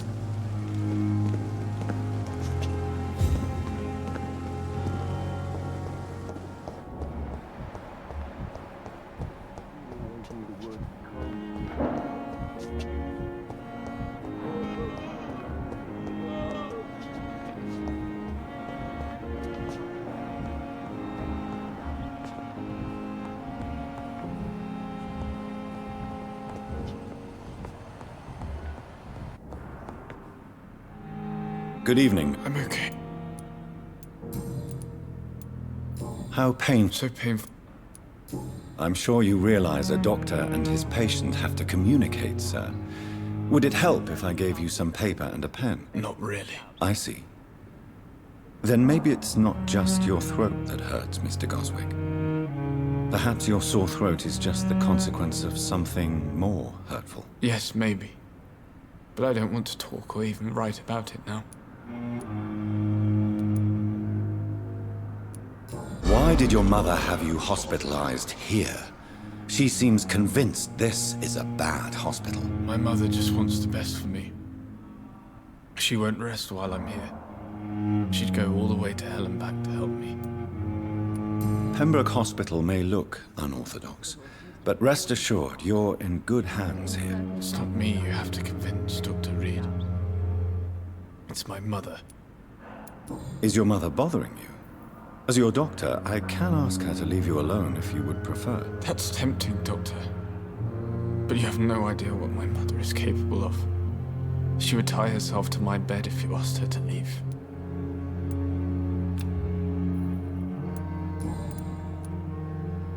How painful. So painful, I've robbed.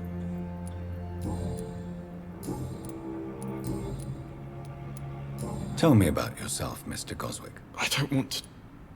This hospital seems to be falling apart. But in the circumstances, I have to go. Doctor. Reads me like a book.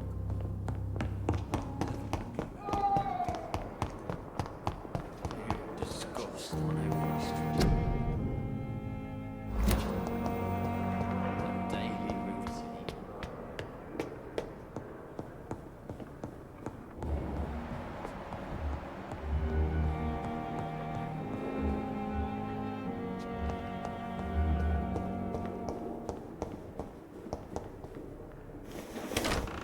This must be the place. It's definitely away from prying eyes. Relegated to the shadows. A kingdom of my own. At least I won't be sleeping in a coffin. The flower's dying. It needs water.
William Bishop's blood is much more unstable than human blood and shows extensive mutation.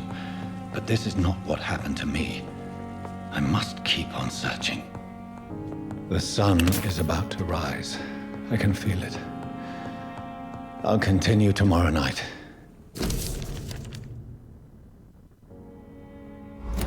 I have so much time now.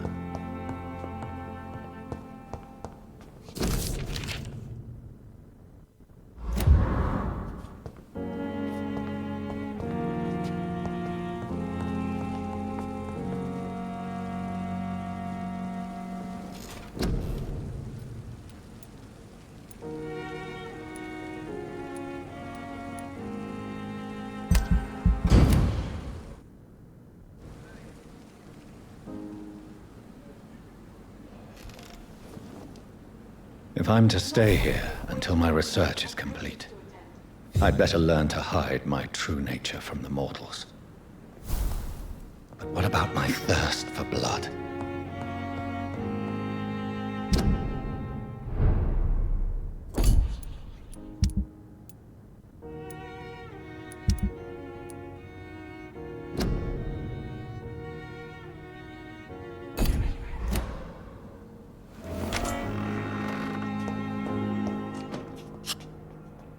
Yes, Nurse Crane? How can I help you? I'm so sorry. I know Dr. Swansea wanted you to rest, but we have somewhat of a crisis. A crisis, you say? Our supply of antiseptics is nearly depleted. I was hoping there was another box up here, but...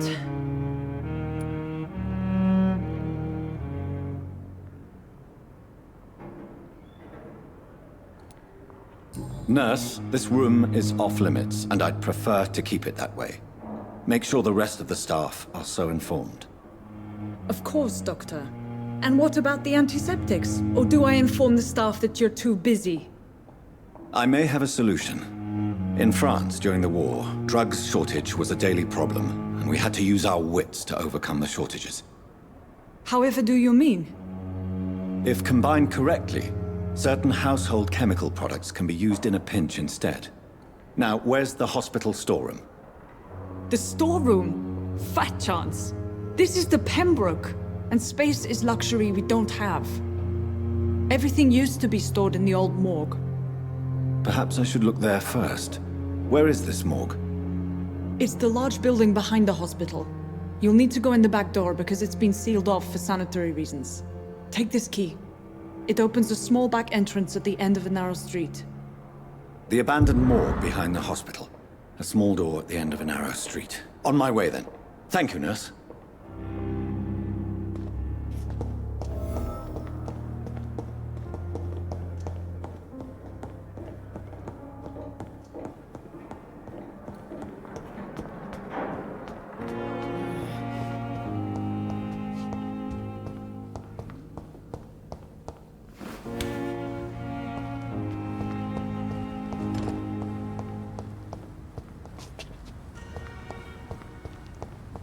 It's locked, all right.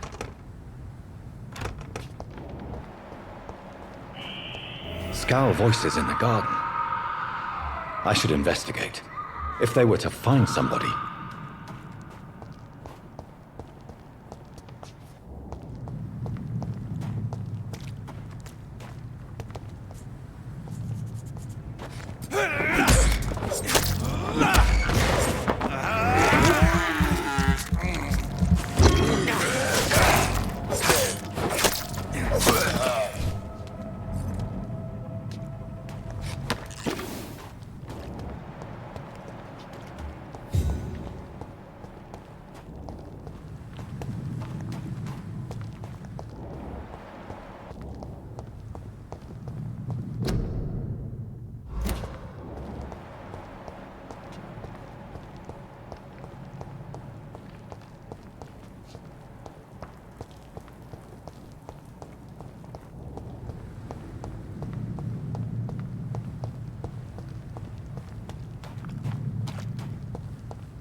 Don't you want, don't you?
So, Mr. Hooks and Nurse Hawkins are an item.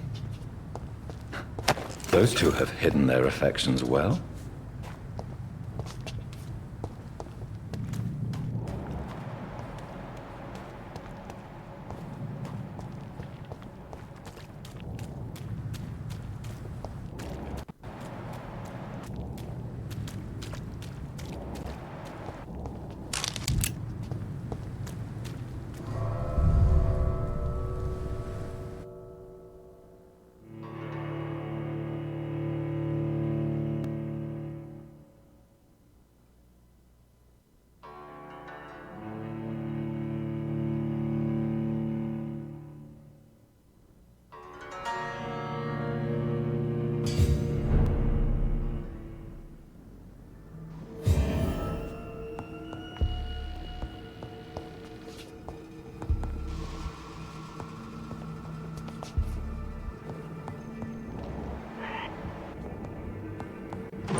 I cannot enter.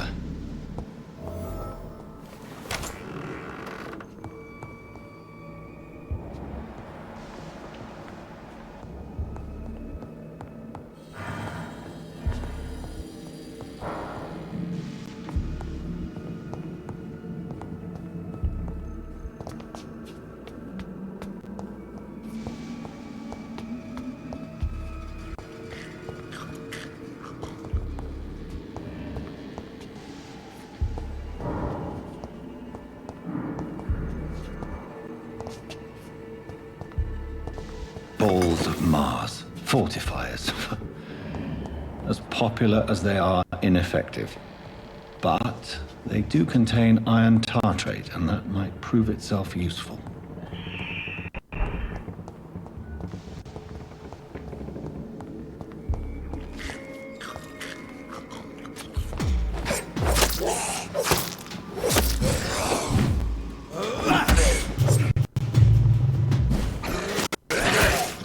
Behavior is similar to the infected William Bishop. Must be the same strain. This sickness moves faster than influenza.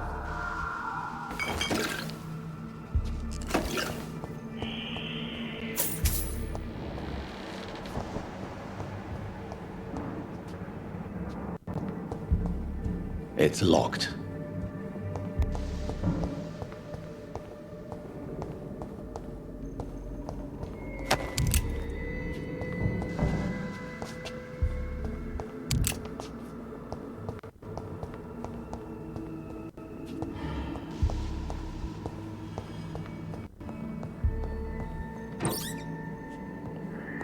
This key will surely grant me access to the basement.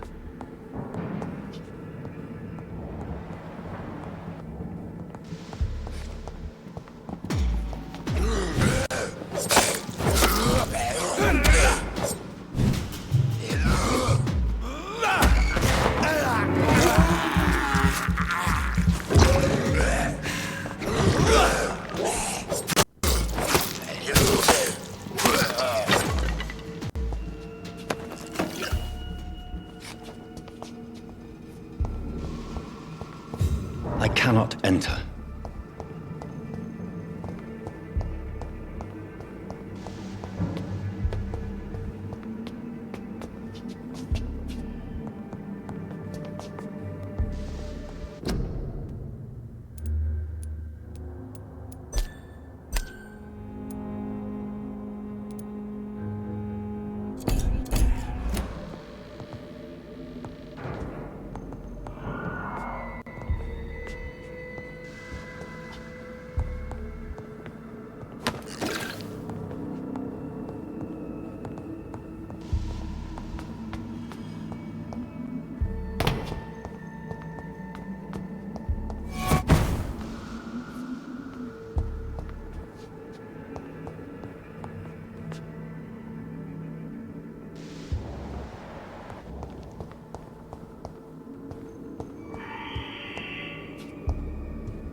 These scowls feed from corpses and the husks of animals.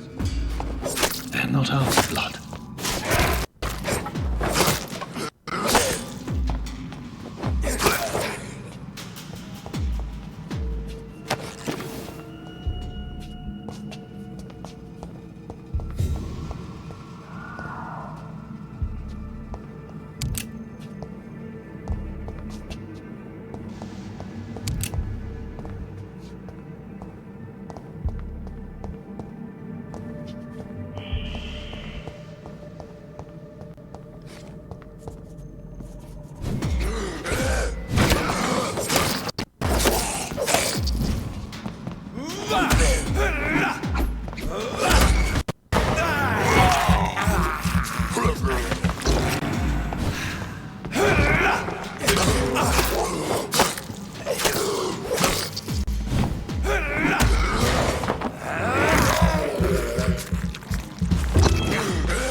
It's locked, all right.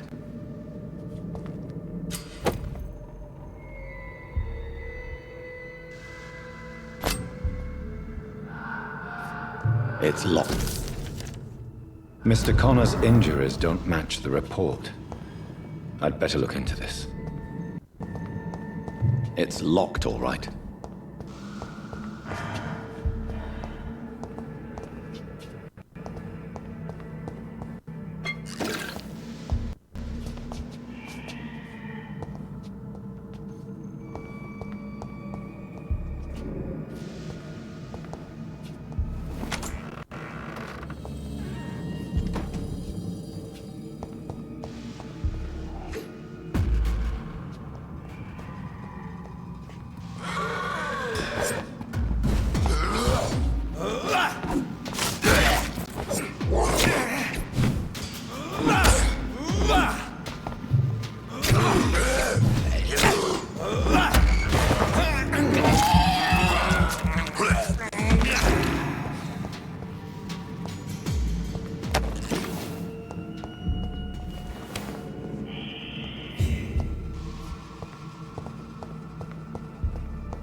These scowls can be so ferocious.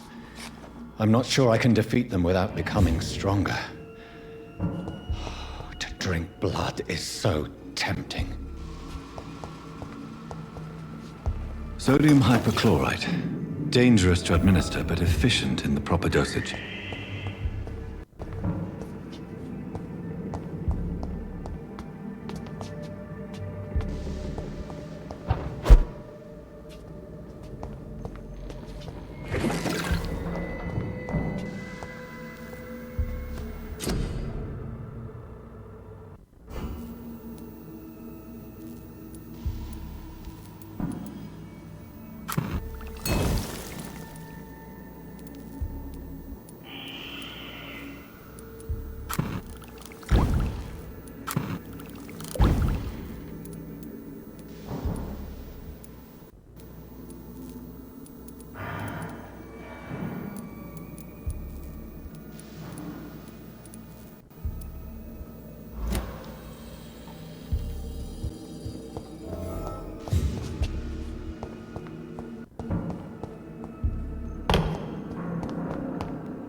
Good evening, sir. I'm Dr. Reed. I believe we're going to be colleagues. Reed? Yes, I've been informed about your arrival.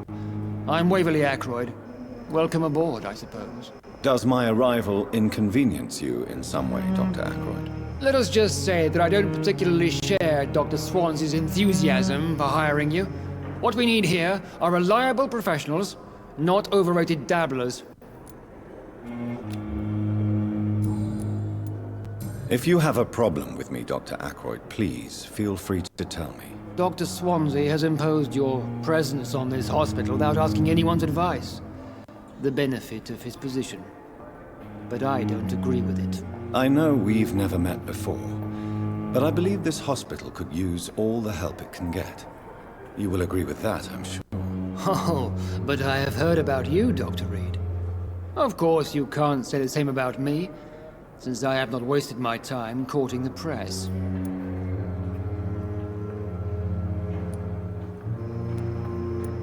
Aren't you too old for such jealousy?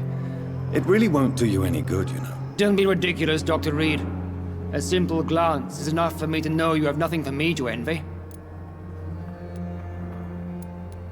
Since your tenure in this hospital is longer than mine, perhaps you can tell me more about this place. Let's just say I'm tired of the carelessness around me.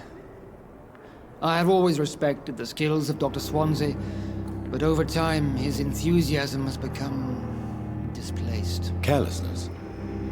Exactly what are you talking about? We're here to save lives.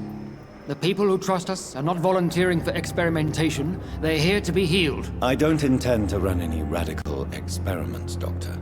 Even if I, as any good practitioner should, express an interest in pushing the boundaries of medical research. Modern medical methods were created through audacity and ego.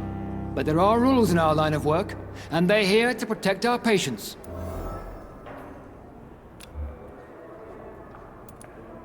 Tell me, Waverly, what do you think of Dr. Strickland's enthusiasm for his experimental research? Strickland is playing with his patients' lives for pride and glory. Now that, sir, is unethical. Are you thinking about something in particular? Harvey Fiddick needs delicate surgery. I believe we should stick to the usual procedure, but my young colleague obviously disagrees.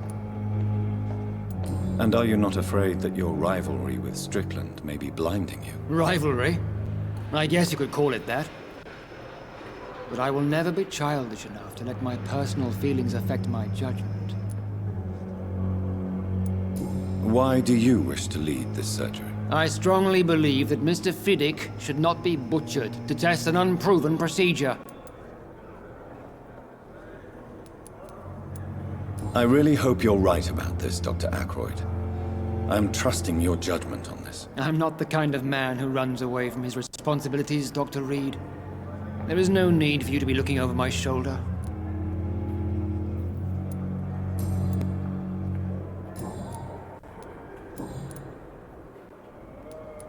I don't know what you've heard about me, but I have already proved my value as a practitioner. I don't question your skills, Dr. Reed, but your motive. Is it money, fame, or are you truly dedicated? And what exactly is that supposed to mean? I served in the war just like you. But unlike you, I did not use the wounded to play the modern sorcerer. Be careful what you insinuate, Dr. Ackroyd. I only want you to admit you used those men to improve your theories. This is ridiculous. My blood transfusion technique saved many lives, and you know it. You see? That is exactly what I hate about people like you. You avoid this kind of accusation instead of facing reality. It seems you have bad memories of your military service. I refuse to see this industrial slaughter as scientific progress. War only reveals the worst in men. We can at least agree on something, Dr. Ackroyd.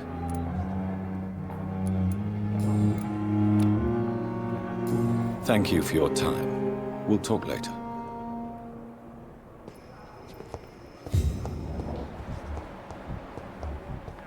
Blaming me will not further your agenda, sir. How long's it going to take to fix me properly? A month? A year? You have the right to disapprove of our methods, and you will kindly apologize when you're feeling better. Finally, you've returned, Doctor.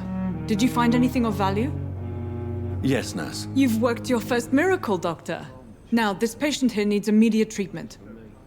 Duty calls? When the storm has passed, I'll show you how to mix the remedy yourself with the same basic ingredients. Many thanks, Doctor. When you've finished, you ought to report to Dr. Swansea in his office. He's been looking for you. Seemed pressing.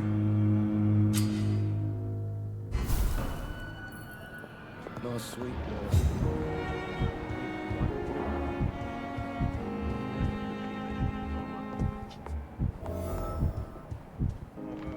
Good evening, sir. Doctor. Good evening, Mr. Goswick. How are you? I'm okay. Do you need any help? I'm afraid I may, sir. I don't mean to be a burden. not a burden, sir. Healing you is my responsibility. And you have my gratitude for that.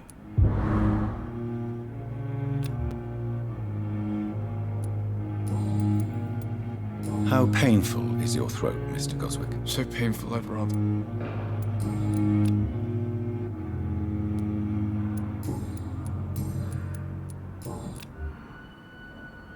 I have to go now, sir.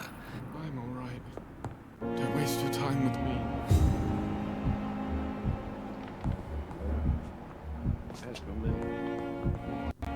With you at our side, Dr. Reed. I know that Pembroke will prevail and survive this epidemic.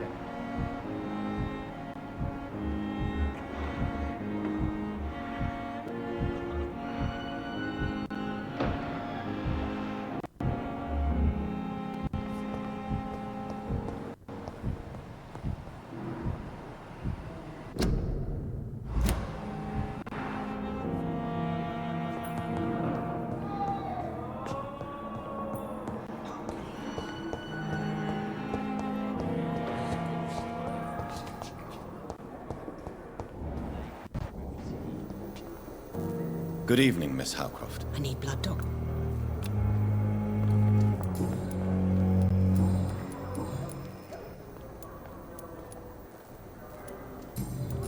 I'll leave you.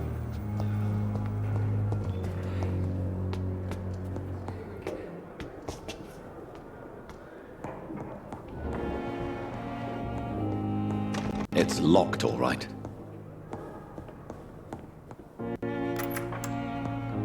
Please, Jonathan, come in. Fascinating, is it not? In the last decade, so many mysteries have been brought to light with our microscopes. The human body, biology's penultimate frontier. The more we explore its boundaries, the less we're able to trace a clear line between life and death. You, my friend, have a foot in both countries. The view must be vertiginous. It's at least as vertiginous as chatting about vampires with you, I would say.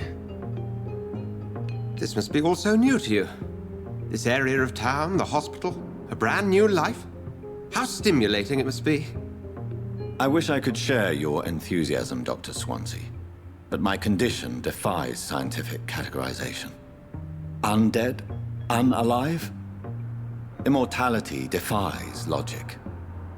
I cannot express my thrill at this serendipitous turn of events. The world's most eminent specialist in blood transfusions, a vampire. One might say a gift from heaven. It may seem strange, but your words have brought me some comfort here. Forgive me. I've been an admirer of your work for a long time, and now you are so much more than a brilliant physician. And please, call me Edgar.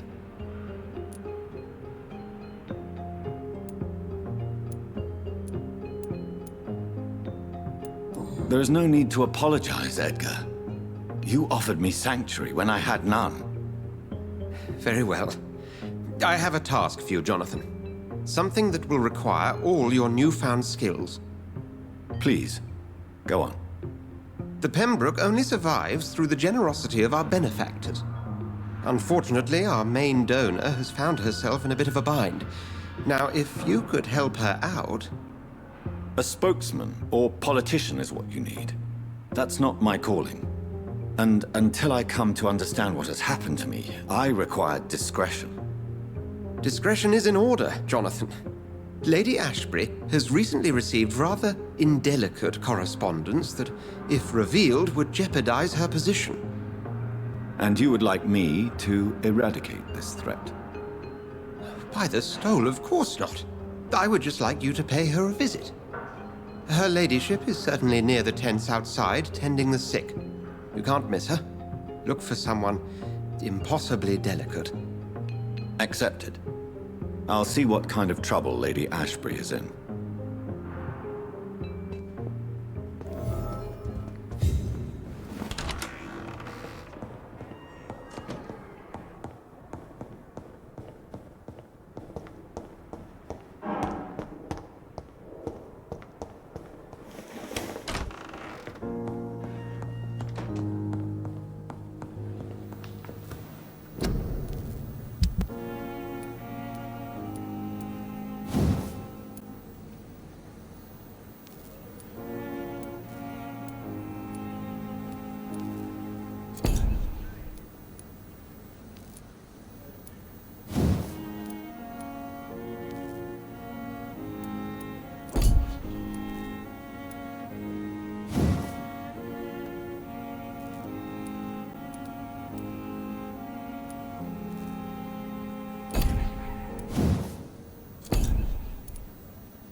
I cannot enter.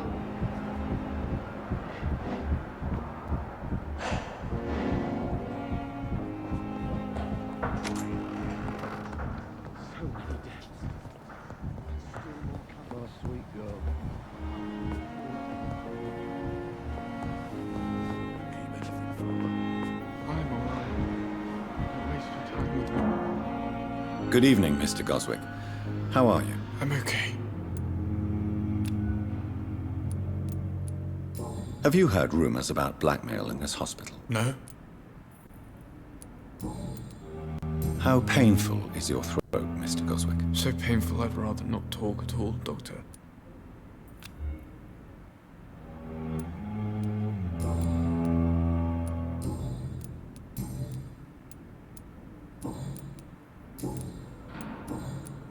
I have to go. I'm all right. Waste your time with me. Good evening, Doctor. Have you heard rumors of blackmail going on in this hospital? Dr. Reed, are you trying to take advantage of me? Of course not, Mrs. Goswick. I'm just curious. Well, go be curious somewhere else, please.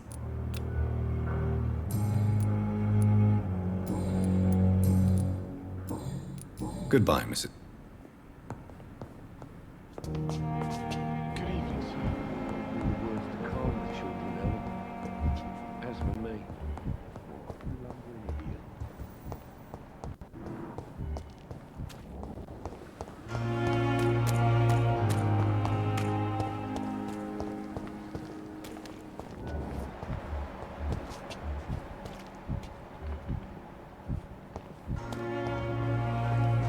Good evening, sir.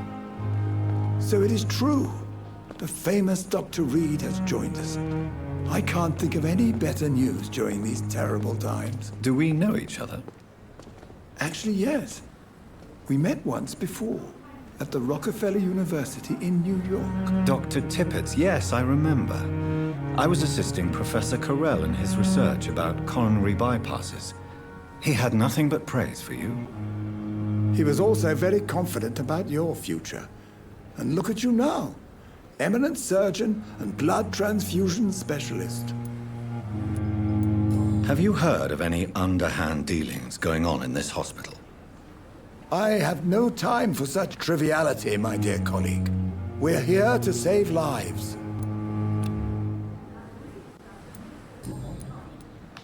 You're exhausting yourself, Corcoran. Maybe you should think about preserving your strength. No. We must keep on healing all those poor souls. We are the last rampart before chaos.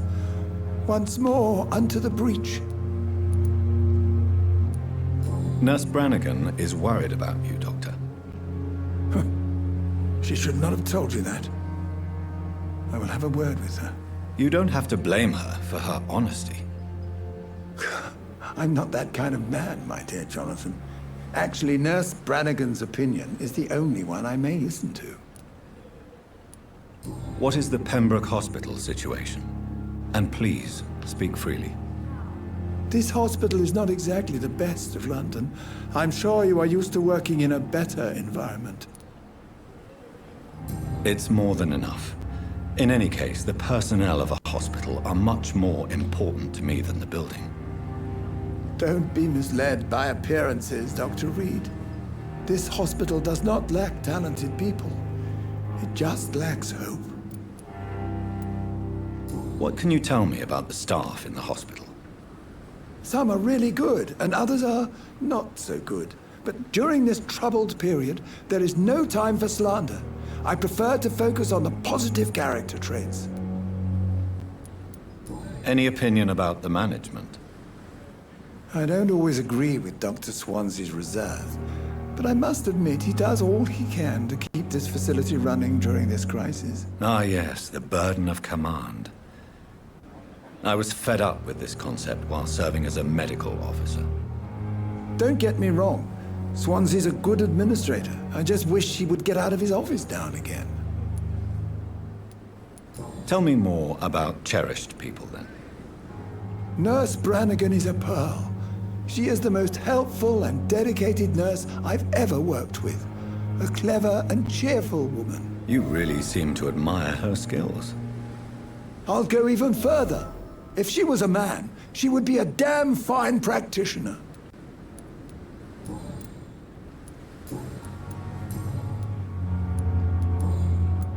Goodbye, Dr. Tippett.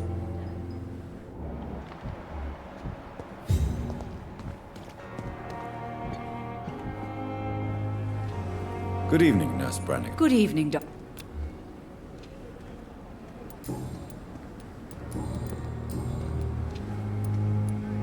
Why does Dr. Tippett claim you're the main reason he keeps working, despite his fatigue? If it wasn't for him, I probably would have left the Pembroke years ago. Dr. Tippett does not think of you as just a nurse anymore, does he? If you're suggesting he's not taking my gender into consideration when it comes to medical practice and knowledge, I really hope he doesn't.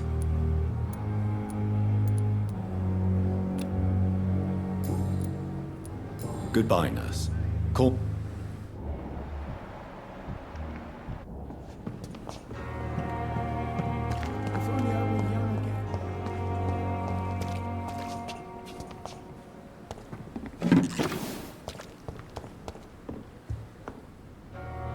The flu took my dear wife, Emily.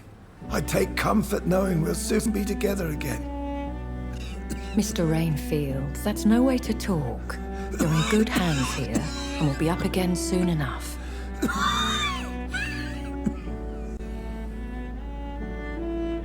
Now do me a kindness and get some sleep. I'll be back round later. Your words are kind, the blessings of an angel. You're the sweet, sweet Lady of Mercy.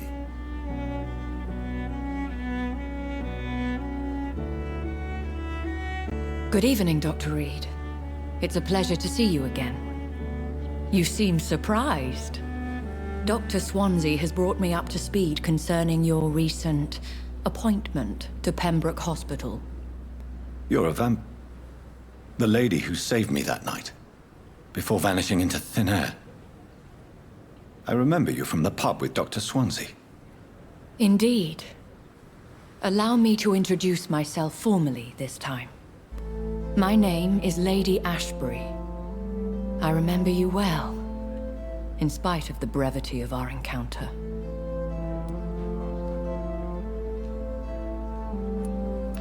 Apologies. You've taken me by surprise. I'm very happy to see you. The pleasure is mine, Doctor. I hope you're more disposed to answer my questions now. You must have countless questions, but our rather urgent matter first. Swansea has explained. My cover, if you prefer, has been compromised. Have any of the patients given you trouble? These poor souls have so little left to live for. I do my best to ease their pain. The world would be a better place if it were cared for by women like you. You make me blush. I am simply a necessary evil. Pardon my boldness, Your Ladyship, but I have questions concerning this condition we share. As a newborn, your hunger for answers is rivaled only by your thirst for blood. But the questions need weight. I'm a scientist. My trade is in the deciphering of mysteries, and I need information to feed my mind. I will gladly answer every question you have, but first, prove yourself capable of resolving my predicament without eating the culprit. Dr. Swansea has commissioned me to be your agent in this matter. You could start by explaining what's amiss. These past insufferable weeks, I've been the victim of extortion. I've made a first payment, but the blackmailer grows greedy. I must refuse his most recent demands. What are your expectations? Please be precise. As the newly appointed surgeon of this hospital, you are in an excellent position to ask innocent questions and deftly learn the identity of my blackmailer. Who would be so foolish as to threaten you? A kindred spirit. Even if it were the case, and I highly doubt it, a vampire would have asked for something more valuable than money. My suspicions lean toward a patient or their family. If we're dealing with an ordinary criminal, surely you've the means to deal with it yourself, if I may. As immortal tradition doth dictate, all fangs and hypnotic eyes ablaze, the blood would run like a river. That's what I hope to avoid. Violence has a tendency to spiral out of control. Please continue. Every detail is essential. I'm your man. My embarrassment in this matter is eclipsed only by my shame at having put the hospital at risk. The threat from our anonymous scoundrel is clear. A list of dates.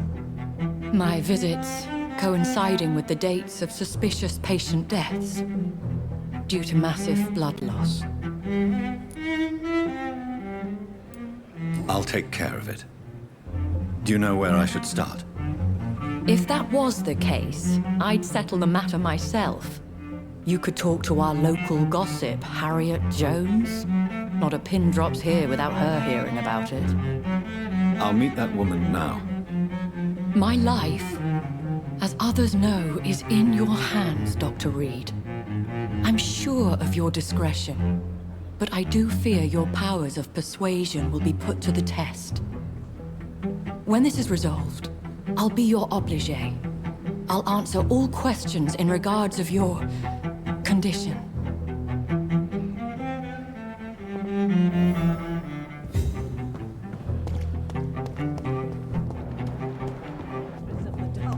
Stop following me.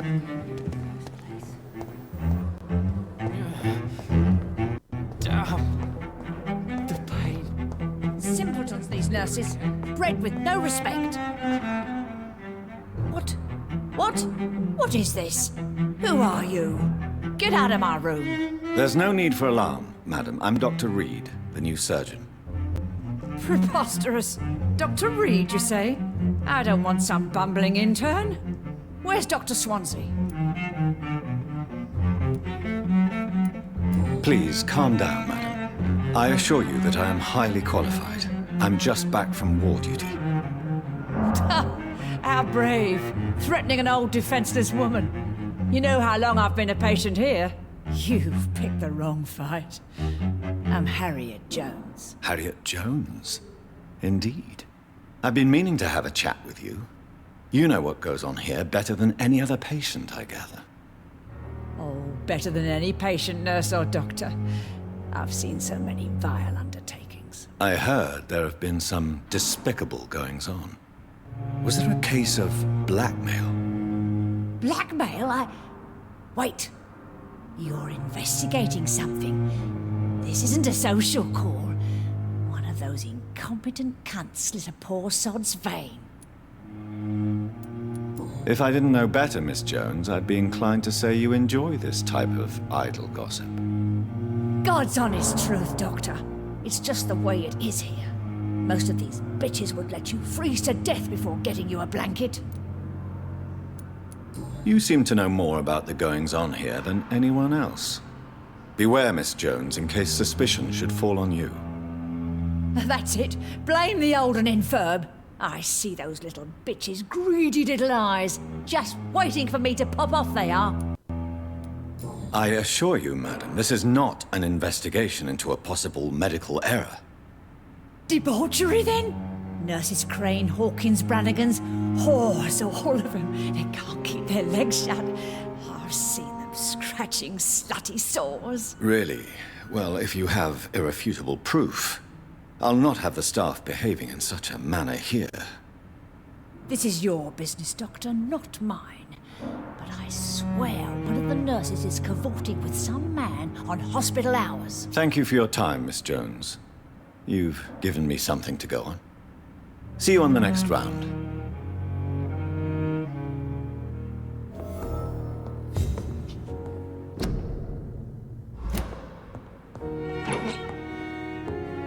The patients and staff might know something. I'll start my investigation with them. And what of mine? Damn.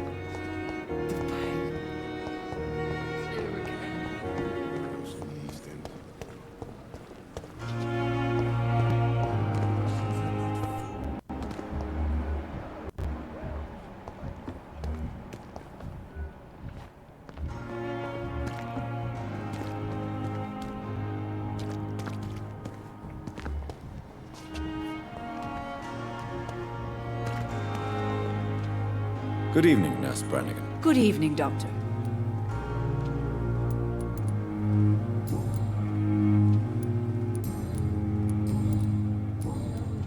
Do you know if any of the hospital staff have criminal backgrounds? The people who work here all come from very different backgrounds, Doctor. Just like the patients. Have you seen a strange man visiting any of the nurses here? I've never heard of such a thing, Doctor.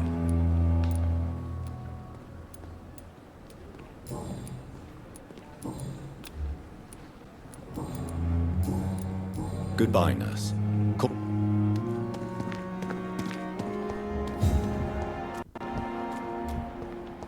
only a matter of time before the Pembroke closes its doors for good. Can you remind... Good evening, Nurse Hawkins. Good evening, Doc. What can you tell me about the strange man visiting one of the nurses during her shift? Let me guess. You spoke with that old shrew, Harriet Jones. Do not pay attention to her, Doctor. She's full of fanciful tales.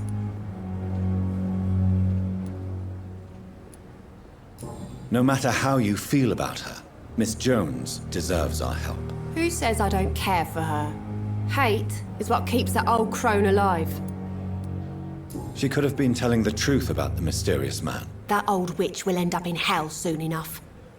Who cares if a nurse finds some happiness where she can? What can you Let me guess. Goodbye.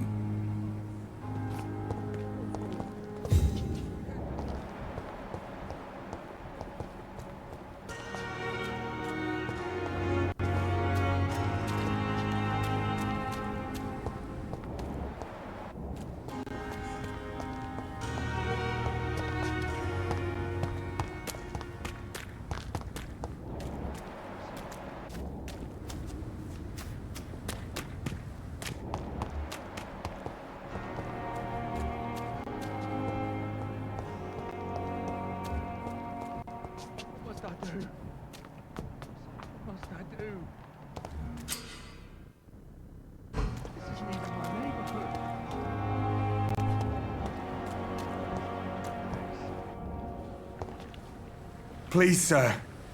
I need help bad. What's going on? I'm Blight, sir. Newton Blight. I've lost my mate. Can't find him anywhere. I'm Dr. Jonathan Reed from the Pembroke Hospital.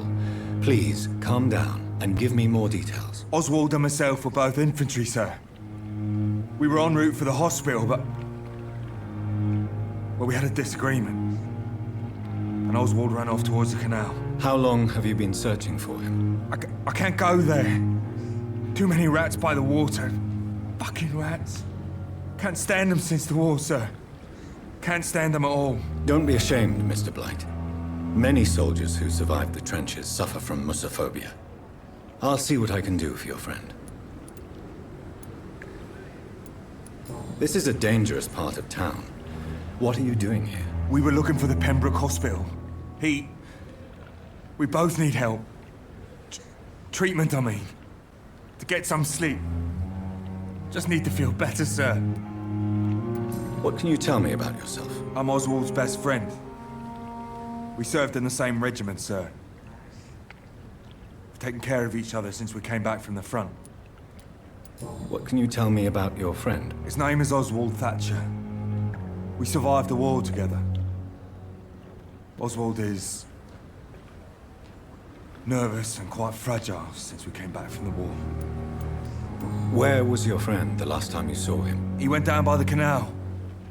He didn't want to go to the hospital. I think he went to the sewers on purpose.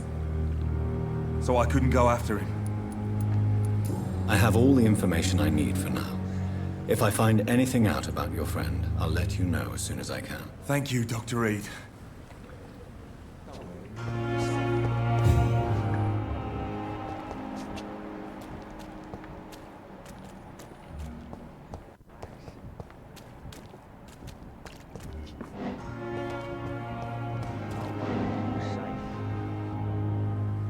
You're sure you don't come back with me?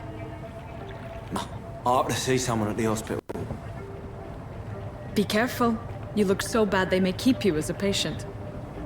Fuck 'em. I don't like hospitals. Or doctors. Well then, when you go back to Whitechapel, you may find this useful. What is it? A pass for a free medical exam by the best nurse available. Just read it. I don't read well, but thank you, I guess.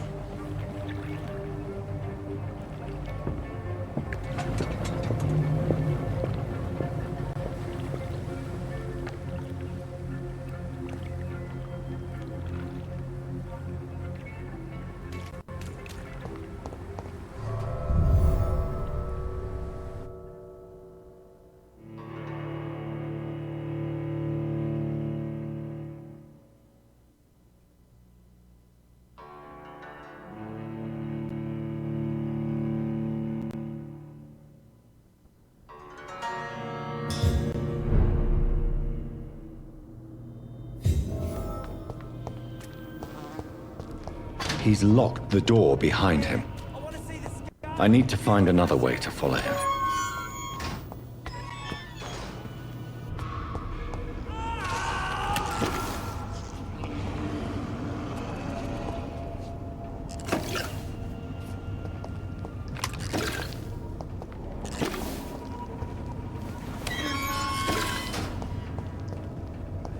This man has been savagely attacked and dragged to the floor.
I don't want to die here. I want to see the sky, feel the fresh air.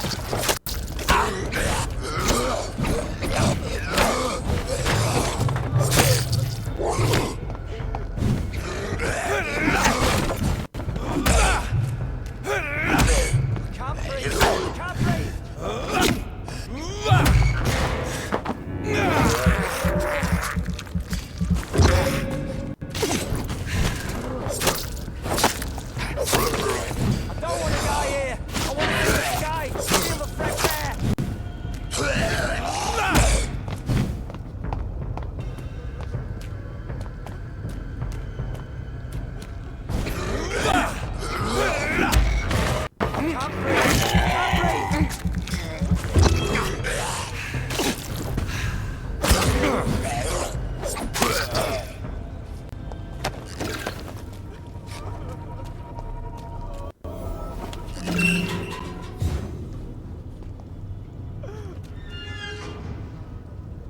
Are you injured, sir? Help me get out of here. I need to get out. I'm Dr. Reed, and I'd be glad to help you, but you must calm down first. Please, take a deep breath and tell me your name. Okay. I'm Oswald Thatcher. Please, I need to get out. Mr. Thatcher, your friend Newton sent me to help you. Do you remember him? Yes, I do. Good. Now leave this place and enjoy the cool night air. It's quite invigorating. I'm sure you'll feel better if you do.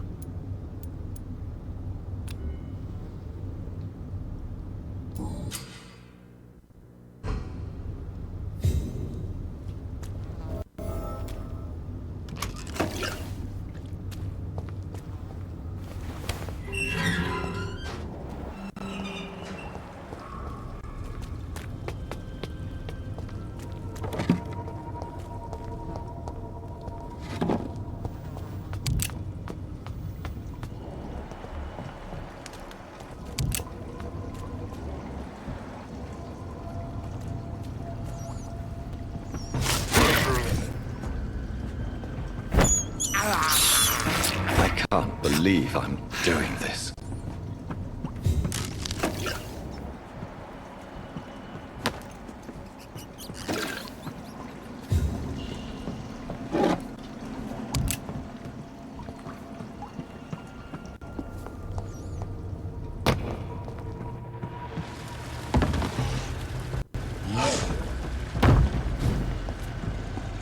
What sort of creature is this?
Here's what's left of him.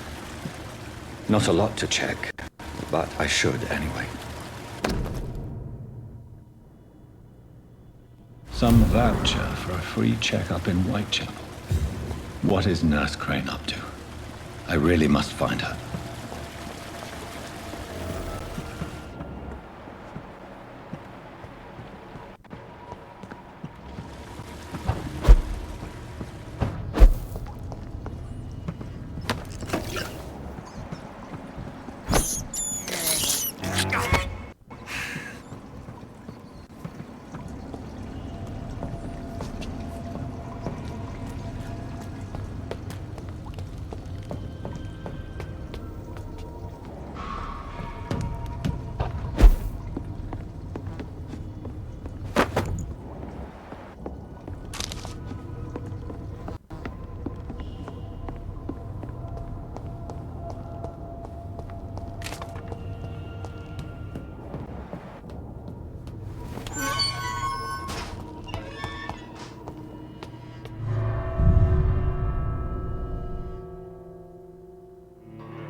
stupid beast! Fine! I'll take it! You're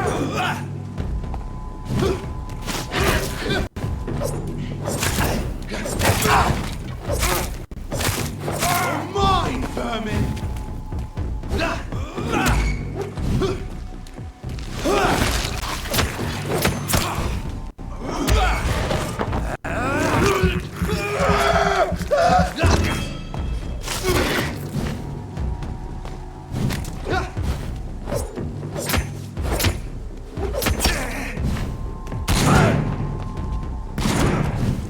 Die, vermin!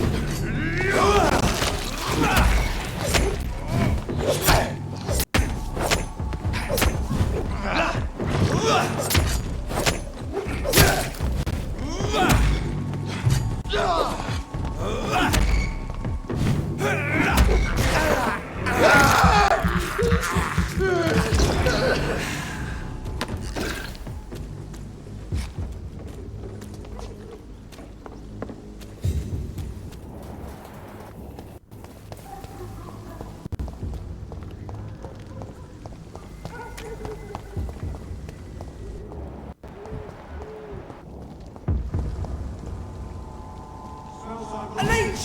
A leech!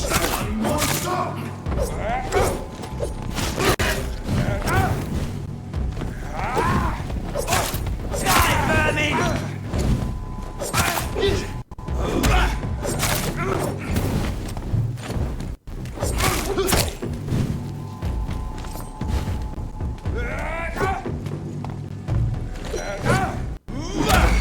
Die, vermin!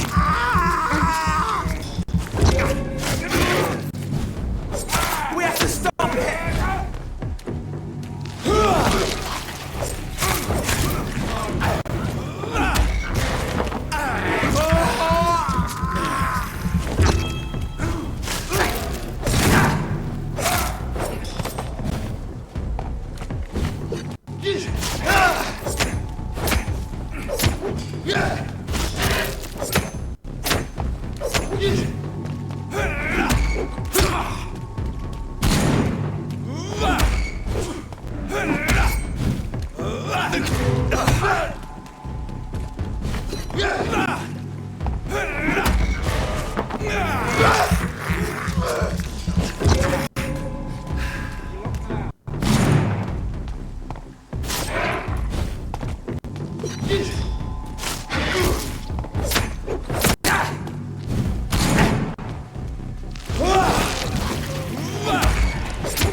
Whitechapel.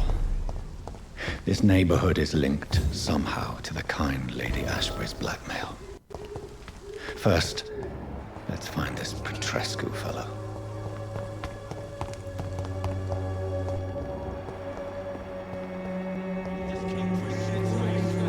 Fuck you all! Fuck it all! Stop it now, Albert! Stop it!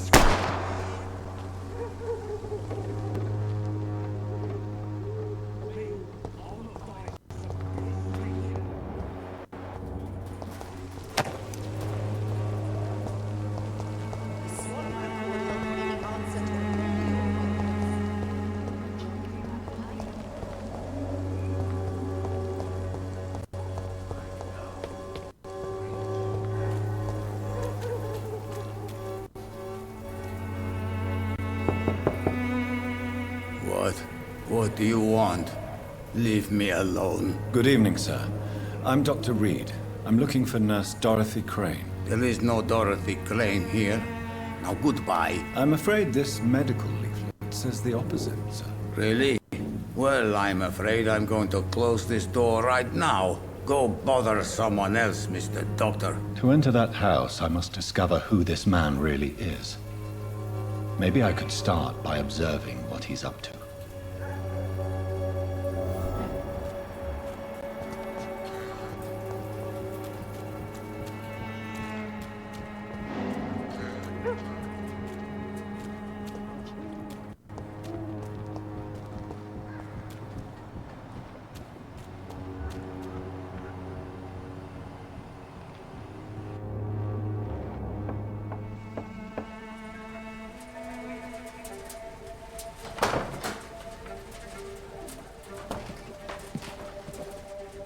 A strange man was at the door with a pass for our medical facility. I refused him entry. Darius, how could you know he didn't need our help? His clothes were too finely tailored to be for Whitechapel. Perhaps just a friend of that stray poet who is always about. Richard Nithercott? No, not of the same cloth, this man. I suspect some machination from that journalist. Clayton Darby. Is he still asking questions? Yes.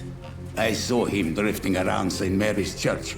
I swear he is tracking me just downwind.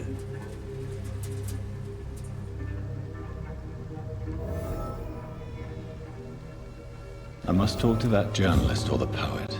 They must know about Darius. Nearby the church they just mentioned.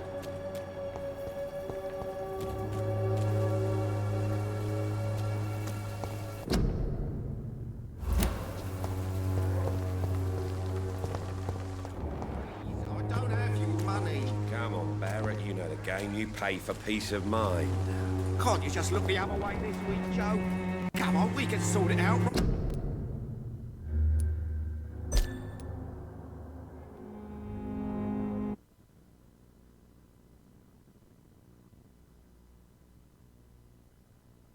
I lose my name.